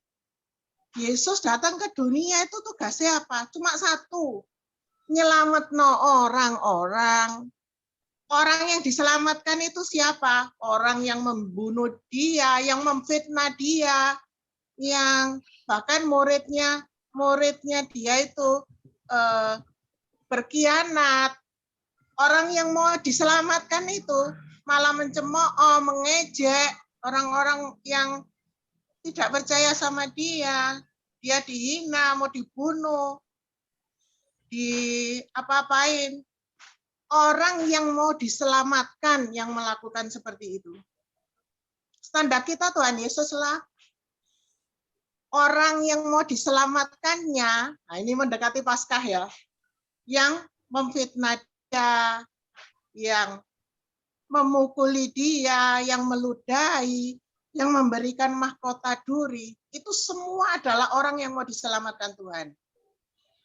Nah, apakah Mbak Juni tidak mau menyelamatkan satu orang? Ya, gitu. Jadi Kira-kira. intinya mungkin gini ya Bu Gem. Kalau menghadapi suami seperti itu, sabar, R-nya yang panjang ya. Sabar, gitu ya. Terus sambil terus mendoakan dia, menanti-nanti pertolongan Tuhan, gitu ya. Iya. Iya, wes. Tapi ingat loh ya, kita nggak akan harus beli stok sabar yang banyak, Mbak Juni. Nggak itu sudah akan melebihi kekuatan kok. Tuhan sudah pulang ke rumah Bapak kok. Udah. Sampai Sama dia Mbak pulang ke Juni, rumah Bapak itu sama Mbak Juni udah dibawa ke bawah.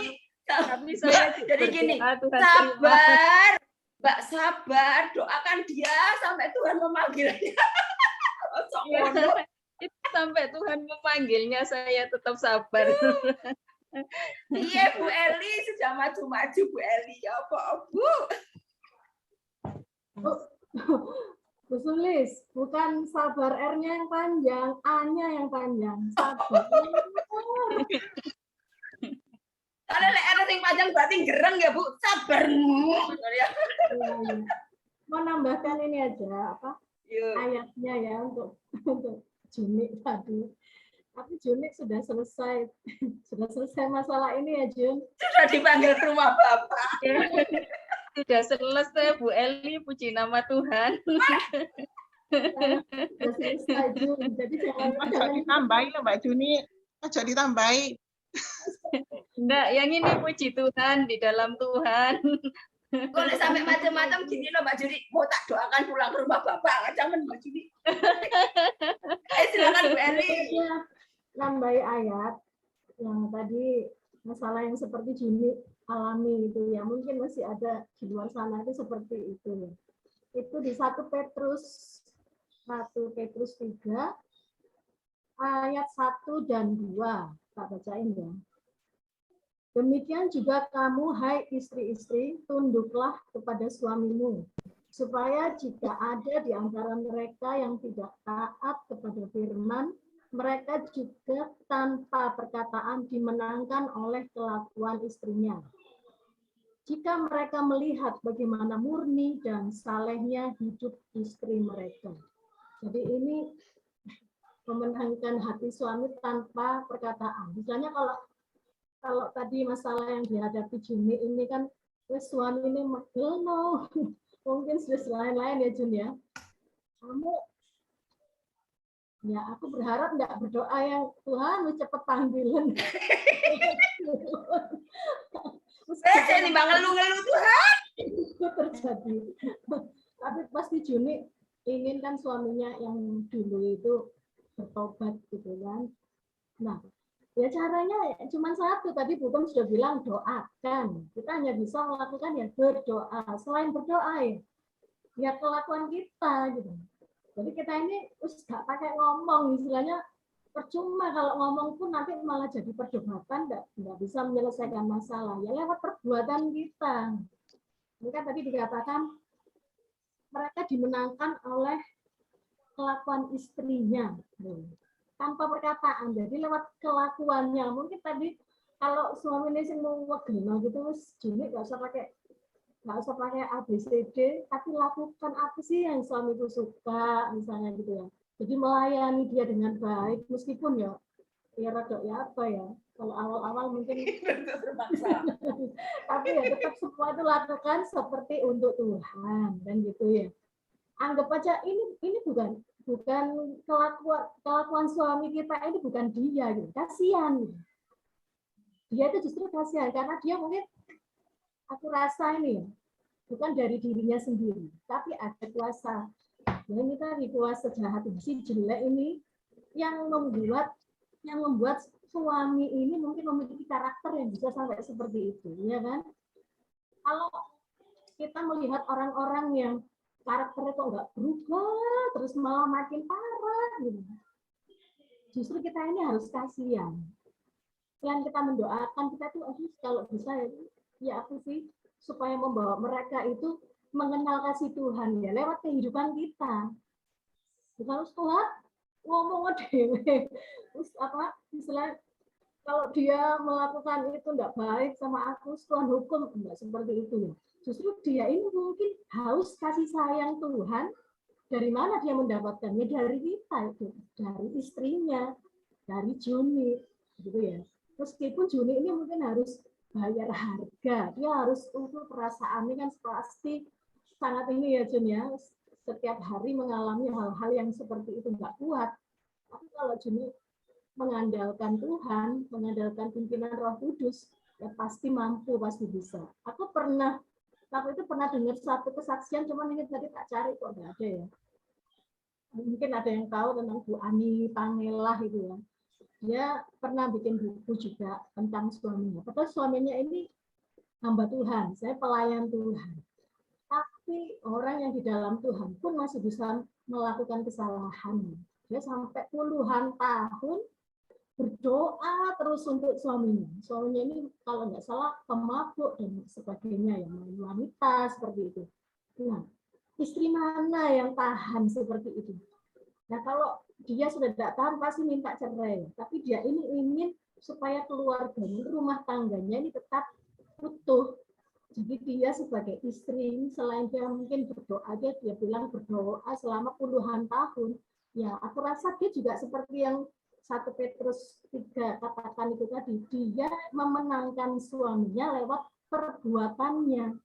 Jadi jika mereka melihat bagaimana murni dan salehnya hidup istri mereka, suaminya itu hatinya itu dimenangkan oleh istri mereka. Jadi mungkin kalau istrinya, kalau suami ini melihat istri itu loh, padahal aku tiap hari pulang malam mabuk-mabukan, mungkin juga pernah bawa pacar-pacarnya atau gimana ya. Tapi dia ini tetap bisa melayani suaminya, tetap bisa menerima suaminya tanpa dia ini mengeluh, tanpa dia ini marah, tanpa dia ini sampai rumah tangga hancur seperti itu.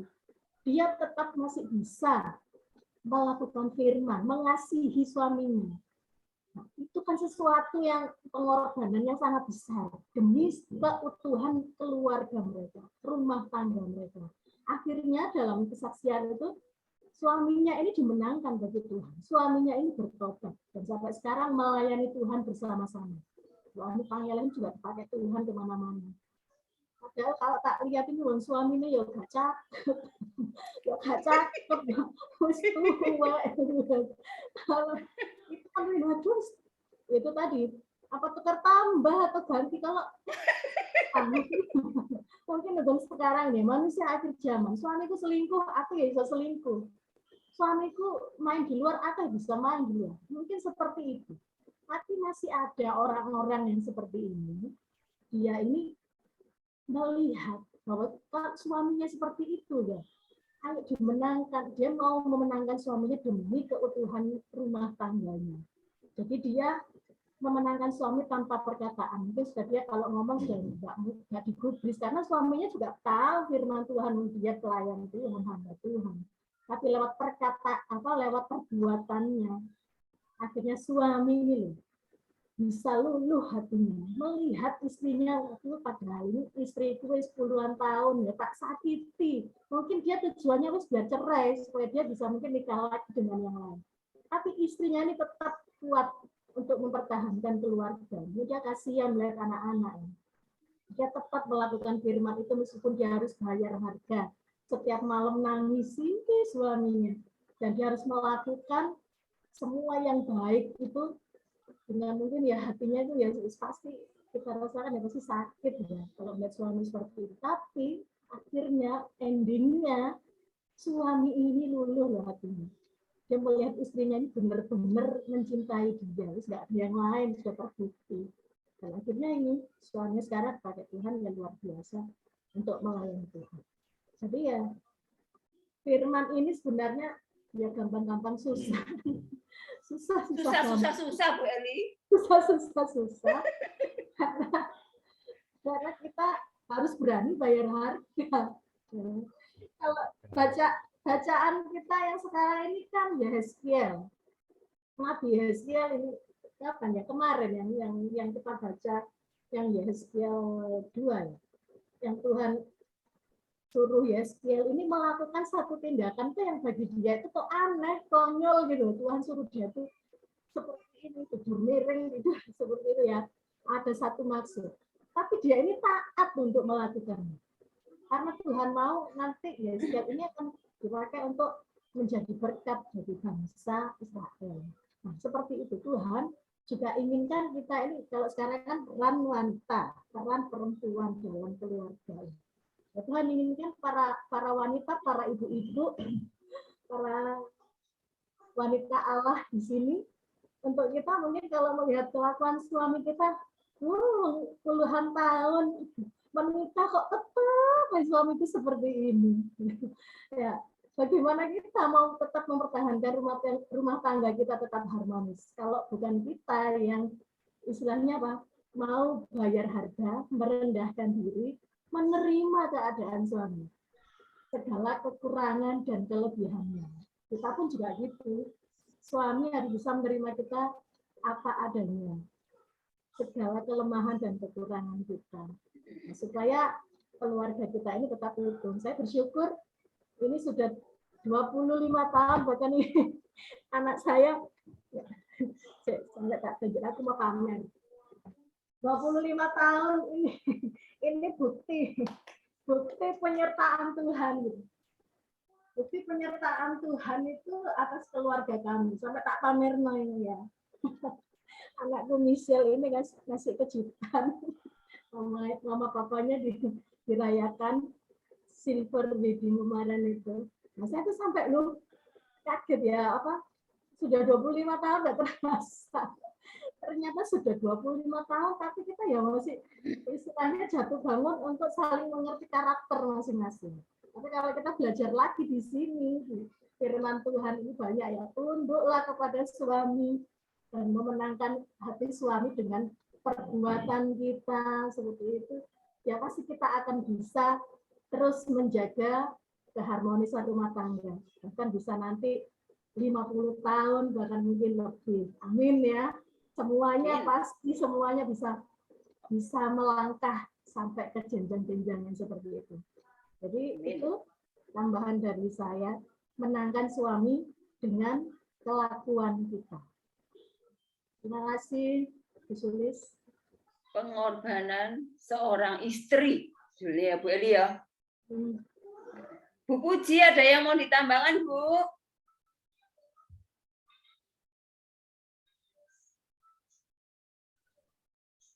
Banyak yang sudah pengalaman, malah saya ini yang kurang.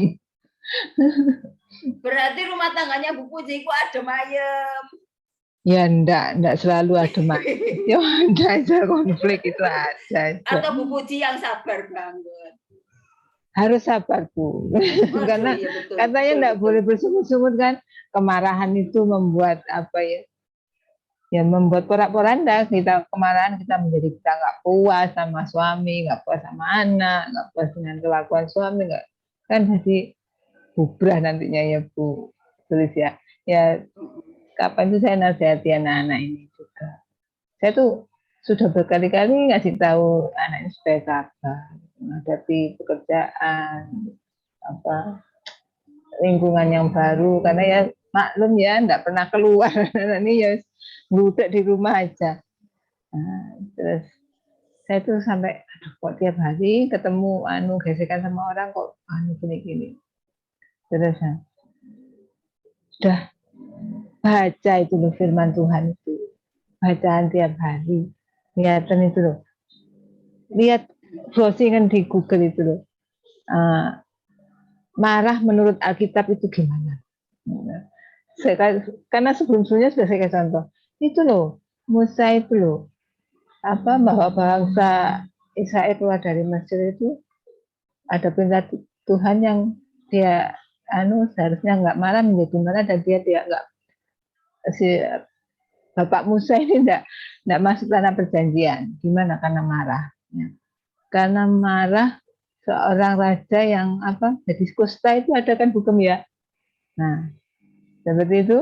Nah, kusta. Kenapa kusta? Ya, yang digambarkan kusta kan orang karena menjauh karena kusta kan biasanya gitu kan. Orang menjauh dari penyakit kusta. Kena kusta berarti kan karena marah orang dijauhi orang kan gitu ya Butum ya. Nah, itu salah satu saya sama ternyata saya sendiri juga harus ya firman itu pedang bermata dua ya. Menghujam yang biasa saya baca juga marah menurut Alkitab. Ini mungkin masih juga ada hubungannya dengan mempermalukan juga.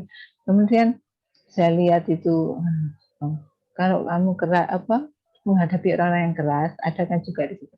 Saya lupa ayatnya ini juga. Menghadapi ajari berulang-ulang. Nah, makanya ada kitab ulangan, saya bilang gitu.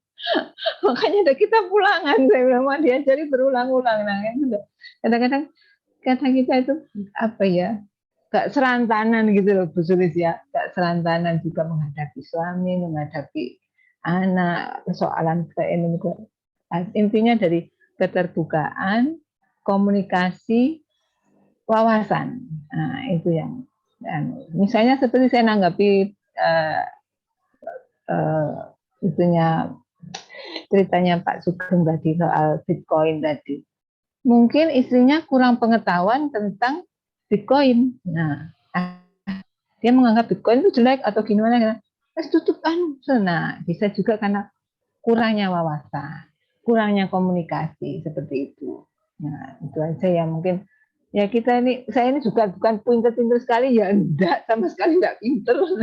Tapi kalau ada apa-apa ya kita misalnya suami kadang enggak suka baca Bu Sulis, ya kurang suka. Itu kayak saya gini kurang suka. Terus kapan itu dia terkecoh dengan berita ternyata banyolan. Nah, aku ternyata banyolan di bawahnya itu. Tiwas tak waco karena dia enggak pernah tiwas tak waco tiba-tiba banyolan. Duh, ini. Saya itu sebenarnya sudah tahu karena sudah terbiasa dengan ya makan macam-macam itu ya Pak diteliti dulu baru sekali dia baca kok banyolan ternyata gitu loh ya salah satunya gitu aja wawasan sering WA teman dibaca sungguh-sungguh jadi nggak kita langsung di-share gitu. Jadi istri dituntut untuk punya wawasan yang luas mungkin ya Bu Sulis kayak seperti itu. Meskipun nggak harus pinter, kita saling untuk gini loh Bu itu ini gini. Jadi kita nggak ada enggak itu gitu kan nggak gitu. Itu aja. Sepertinya seperti itu. Kalau ada yang kurang mohon dikoreksi. Terima kasih. Saling melengkapi gitu ya Bu. Ya, betul. Uji senang baca, Bapak tidak terlalu suka baca. Ya, karena ya kesibukannya informasi. Ya, kesibukan jadi itu. Ya kadang juga ke anak ini juga gini Bu ya menghadapi anak-anak yang anak sekarang yang suka game, tapi kita ingin menganukan firman Tuhan. Nah, itu kan gimana kita bisa bukan melarang yang ini tapi tetap memasukkan yang ini kan juga itu tantangan buat orang tua sekarang gitu juga. Itu aja. Ya, terima kasih. Oke. Mbak Erna, di mana wajahmu Mbak Erna? Tangan itu. Mbak Erna, di kantor ini ya, di kerjaan ada nggak orang sing bencekno gitu, tetapi Mbak Erna karena tahu firman Tuhan melakukan sesuatu yang tidak seperti Mbak Erna mau gitu. Para puno gitu, tetapi karena Mbak Erna tahu firman Tuhan, jadi Mbak Erna melakukan apa yang difirmankan Tuhan, walaupun sebenarnya itu tidak menyenangkan. Pernah nggak Mbak di tempat kerja atau di mana saja lah? Pernah, sering. Sering? Apa Mbak? Di kerjaan biasanya. Apa Mbak? Contohnya kenapa Mbak? Apa ya? Kan biasanya kalau mau kirim biasanya kan orang laki yang ngepak-ngepak. Yang anu lah aku kan biasanya enggak bisa gak biasa kerja keras, biasa kerja kayak masang dos apa itu lah gak biasa. Apa melakban maksudnya. Nah gak iso, biasanya orang laki. Engko lek disuruh sama si A, iku lho, melakbanan gak iso, ya belajar lho. Aku ora masa aku bilangin ya gitu. Mbak Mangkel lah dia jawabnya nggak enak gitu, tapi karena jahitnya aku dia terpaksa aku nakban gitu. Sebetulnya bukan saya, tapi berhubung untuk yang cepet dikirim, yang apa namanya? Maksudnya pengiriman diambil gitu loh daripada anu kan koko itu. Ayo Ci, cepetan Ci, ini mau kirim. Nah, kok aku gak iso, aku lek melakukannya gak iso cepet-cepet. Aku bilang gini ya, gak iso ya belajar Ci, gak apa ya wis. Terus Marino akhirnya aku lah mesti bilang gak iso. Akhirnya gini, wis bertahun akhirnya ya aku belajar akhirnya iso, tapi tadi ini juga ya gitu mau aduh terus aku bilang kok aku gak iso cepet-cepet gak masang gini lo gak iso aku gini gak bisa. Ya wis aku sing anu melakukan tulisono ini tulisono. Itu satu hal ya, satu lagi. Jadi umpamanya ada lagi seorang anu apa namanya orang-orang itu sambat gitu loh. Mangkel bayaran anu pokoknya tentang gaji. Enak, maksudnya enak saya bayarannya gede. Aduh, bayarannya iki lho ndek kene gak ono UMR aku gitu. Saking ngopo sih ya dia dilakoni ae. Wong kene kerja aku gitu. Ya pokoknya kene kerja ya dilakoni ae. Sebetulnya ya aku dhewe ya gak enak masuk bayaran dipotong saene. Gak anu potongane akeh ngene padha ae ya dilakoni ae sing sabar dilakoni wong golek kerjaan saiki yo keadaane kok ngene gitu. Aku bilang gitu. Keadaane kok ngene ya dilakoni Mas aku ya enggak maksudnya bayarannya dikira aku ini gede gitu loh. Orang-orang itu kan sambat gitu loh. Ya padha ae bayaran. Wong diparangi. Ya sampean enak dikongkon ini. Loh, aku iki lho dikongkon kerja iki gurung mari, dikongkon nang kene. Aku gurung mari iki dikerja. Engko lek gurung mari iku dirokno lho. Oh ya padha ya. Oh ya padha ya. Ya ngene jadi ya memang ya ngene mungkin keadaane apa suasananya di sini aku bilang ya terima ae dilakoni pokoknya sini sing kerja sing sabar sing seneng akhirnya ngelakoni iku cepet mari aku gitu. Cepet mari, cepet anu. Jadi maksudnya meskipun kita kerjanya sebetulnya ya tidak sesuai tidak anu tapi kalau kita melakukan supaya orang-orang lain tapi melakukan dengan anu dikira saya ini bayarannya gede dikira apa kok dikongkon ini kok gelem dikongkon ini kok gelem maksudnya kok nurut ngono lho disuruh ini ya wes ini anu yo ya Ci anu. Tapi kadang-kadang aku yang bantah lek terlalu nemen aku kadang-kadang yang bantah. Tapi orang-orang di sekitar itu apa kayak iri dikira aku nglakoni ngene iku yo bayarane gede gitu loh maksudnya dhek. Aku yo ngomong lek bayarane ngene-ngene aku ku lho di bawah UMR. Saking apa kerja ya kene dilakoni keadaan kok ngene ya dikerjani ae. Engko lek ono lebih baik yo lek Tuhan memberi berkat diberkati yo kene maksudnya kayak ya segini ya opong kok ya diterima aja berkatiku aku gitu ya itu maksudnya apa meskipun apa kerjaan itu berat orang-orang di sekitar kita mengeluh aku juga ya mengeluh kadang-kadang ya di sekitar mengeluh tapi kita harus melakukan dengan kerjaan yang apa dengan ikhlas dan melakukan akhirnya kerjaan itu apa maksudnya cepet dan apa namanya ya maksudnya dengan legoh ngono loh maksudnya berat dengan senang hati. Apa? Dengan senang hati ya Pak Er. Ya dengan dilakoni dengan tidak merengut, tidak bersungut-sungut makanya Tuhan Tuhan itu ngomong jangan bersungut-sungut Tuhan tidak senang itu ya dilakoni ya itu ya belajar dari Alkitab ini makanya supaya baca Alkitab belajar membaca apa sedikit-sedikit oh ini harus gini oh ini harus gini gitu loh. Itu Bu Sulis. Tuhan melakukan pekerjaan seperti itu Tuhan. Sebagai penutup, Bu Lucy, lama enggak ketemu suaranya mana Bu Lucy terakhir?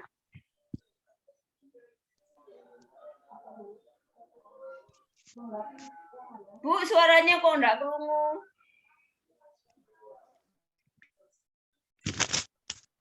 Hilang bisulis. Hilang. Bu, suaranya enggak bunyi.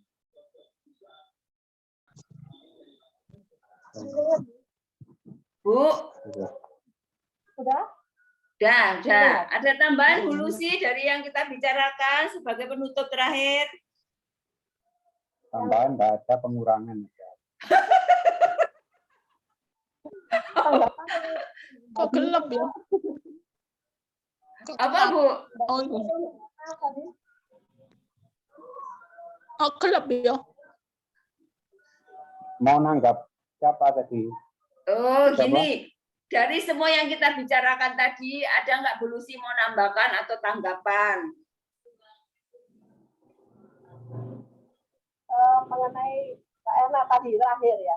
Boleh, atau mengenai yang lain, yang suami-suami yang bagaimana boleh. Mbak Erna juga boleh, yuk. Oh, yang kayak Mbak Juni aja ya. Menanggapi yang suami yang tadi itu, yang kata Bu Eli sama Bu Juni, suami yang kayak gitu tambah. Ya. Atau dikiloin. Lebih parah, Rek, Bu Lucy, Rek. Tukar tambah sih oleh Senia. Dikeloin jual botol, Bu. Enggak, kalau aku sih mendingan sabar, doain ya, seperti yang Bu Eli kayaknya semua sudah membicarakan tadi. Bu Eli, Bugem harus panjang sabar, gitu. Doa. Pasti Ya, betul. Tuhan akan menjamah lah, merubah karakter suami itu. Ya, contohnya seperti Bu Mbak Juni, kita harus contoh Mbak Juni. Sabar, berdoa, akhirnya berangkat suaminya.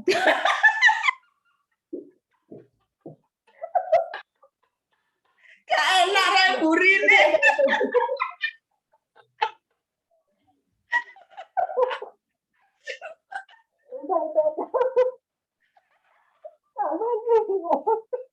Bu Lucy lo ngomongin akhirnya berangkat deh. Kok kayak lega lo ya, Bu? Itu aja. Betul.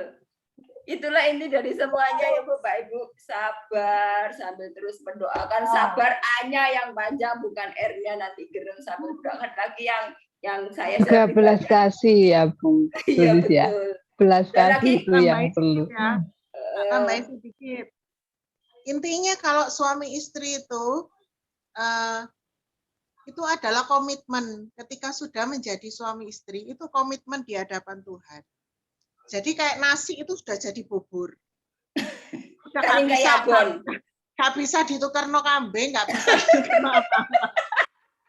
Ya Bu harus dilakoni ya Bu ya.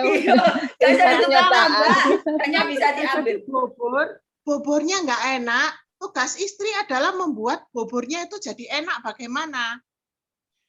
Nah itu minta pertolongan Tuhan, minta hikmat Tuhan supaya buburnya jadi enak. Bikin micin. Ditambahi. Nah kalau orang Cina itu bilang gini, lebih baik punya payung, masih payungnya suwek daripada tidak punya payung. Jadi istri-istri nggak boleh mendoakan suaminya pergi loh ya. Lebih baik punya payung meskipun payungnya suwek. Dan tidak boleh memalukan suaminya di depan orang, itu harga mati. Kalau kita membuat suami kita malu di depan orang, itu menyakiti dia. Kalau kita menyakiti suami, kapan buburnya tadi enak, tambah suwe, tambah pahit.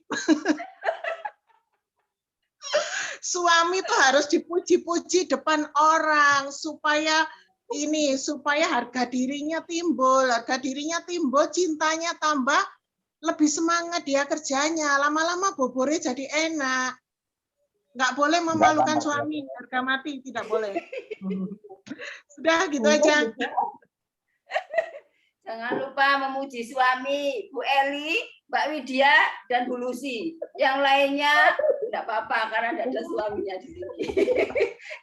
Saya kira itu suaminya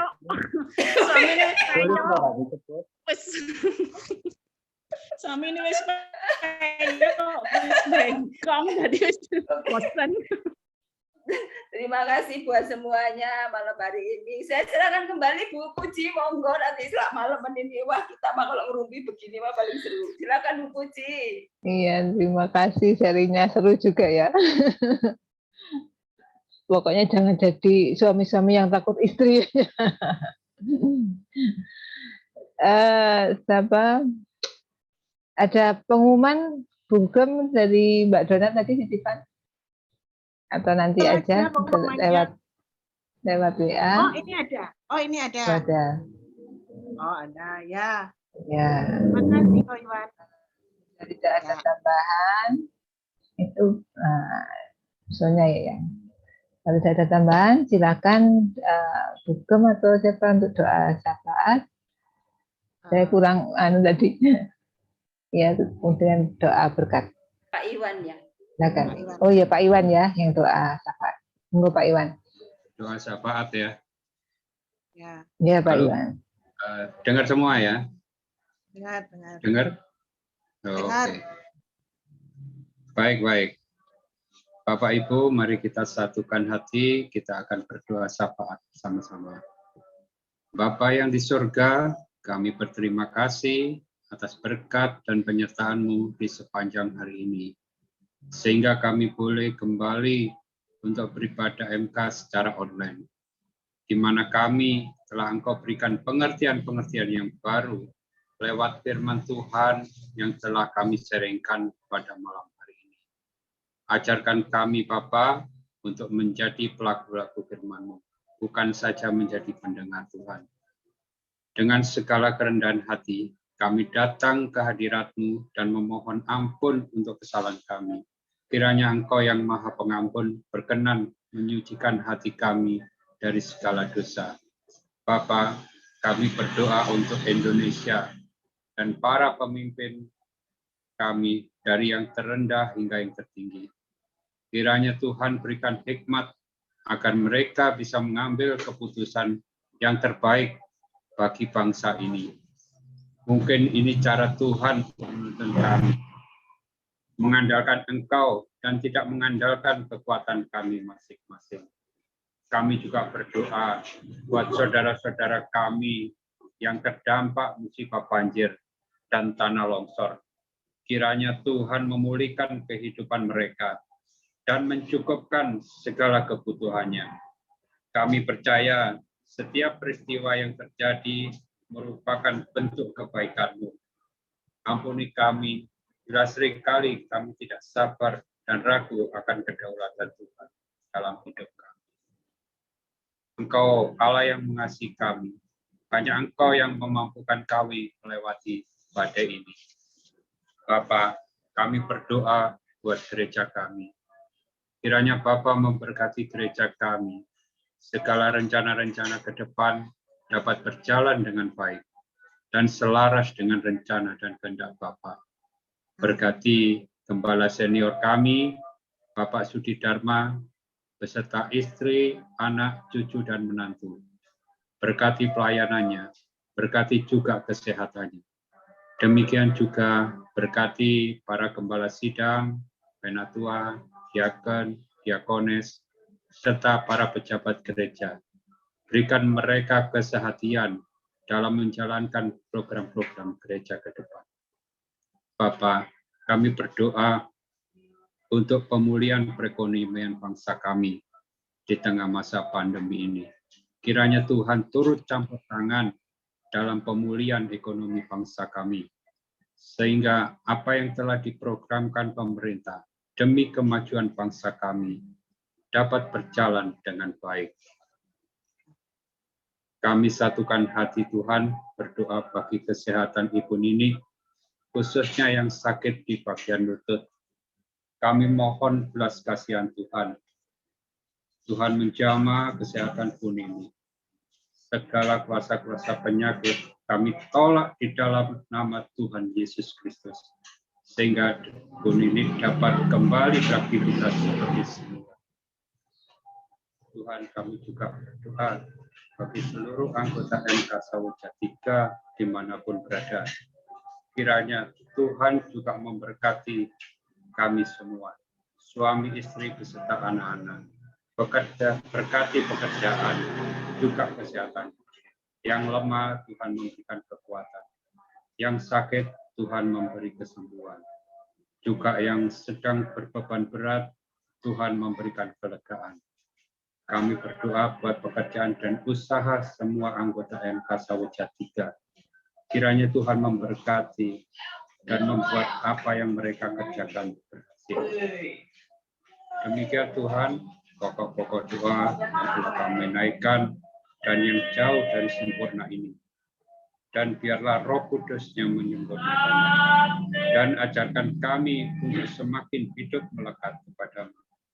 Lingkupi kami dengan damai sejahtera Tuhan. Terima kasih Tuhan, di dalam nama Tuhan Yesus Kristus. Amin. Bapak Ibu, terimalah berkat kasih karunia dari Allah Bapa, Putra dan Roh Kudus yang senantiasa memberkati dan juga melindungi kita semua dari sekarang sampai Maranatha, bahkan sampai selama-lamanya. Di dalam nama Tuhan Yesus Kristus, haleluya. Amin. Terima kasih. Amin. Terima kasih semua, Pak Sumedu. Terima kasih, Pak Sumedu. Terima kasih, Bugeng. Pak Dugang, Bu Puji, Mbak Erna. Iya. Terima kasih. Terima kasih semuanya, Bu Eli, Pak Sugeng, Mbak Widya, Pak Herman, Bu Erna, Pak Iwan, Bu Lucy, Mbak Juni, semuanya. Bugeng. Terima kasih. Terima kasih. Tuhan berkati. Dadah. Makasih Om Iwan, Ko Iwan.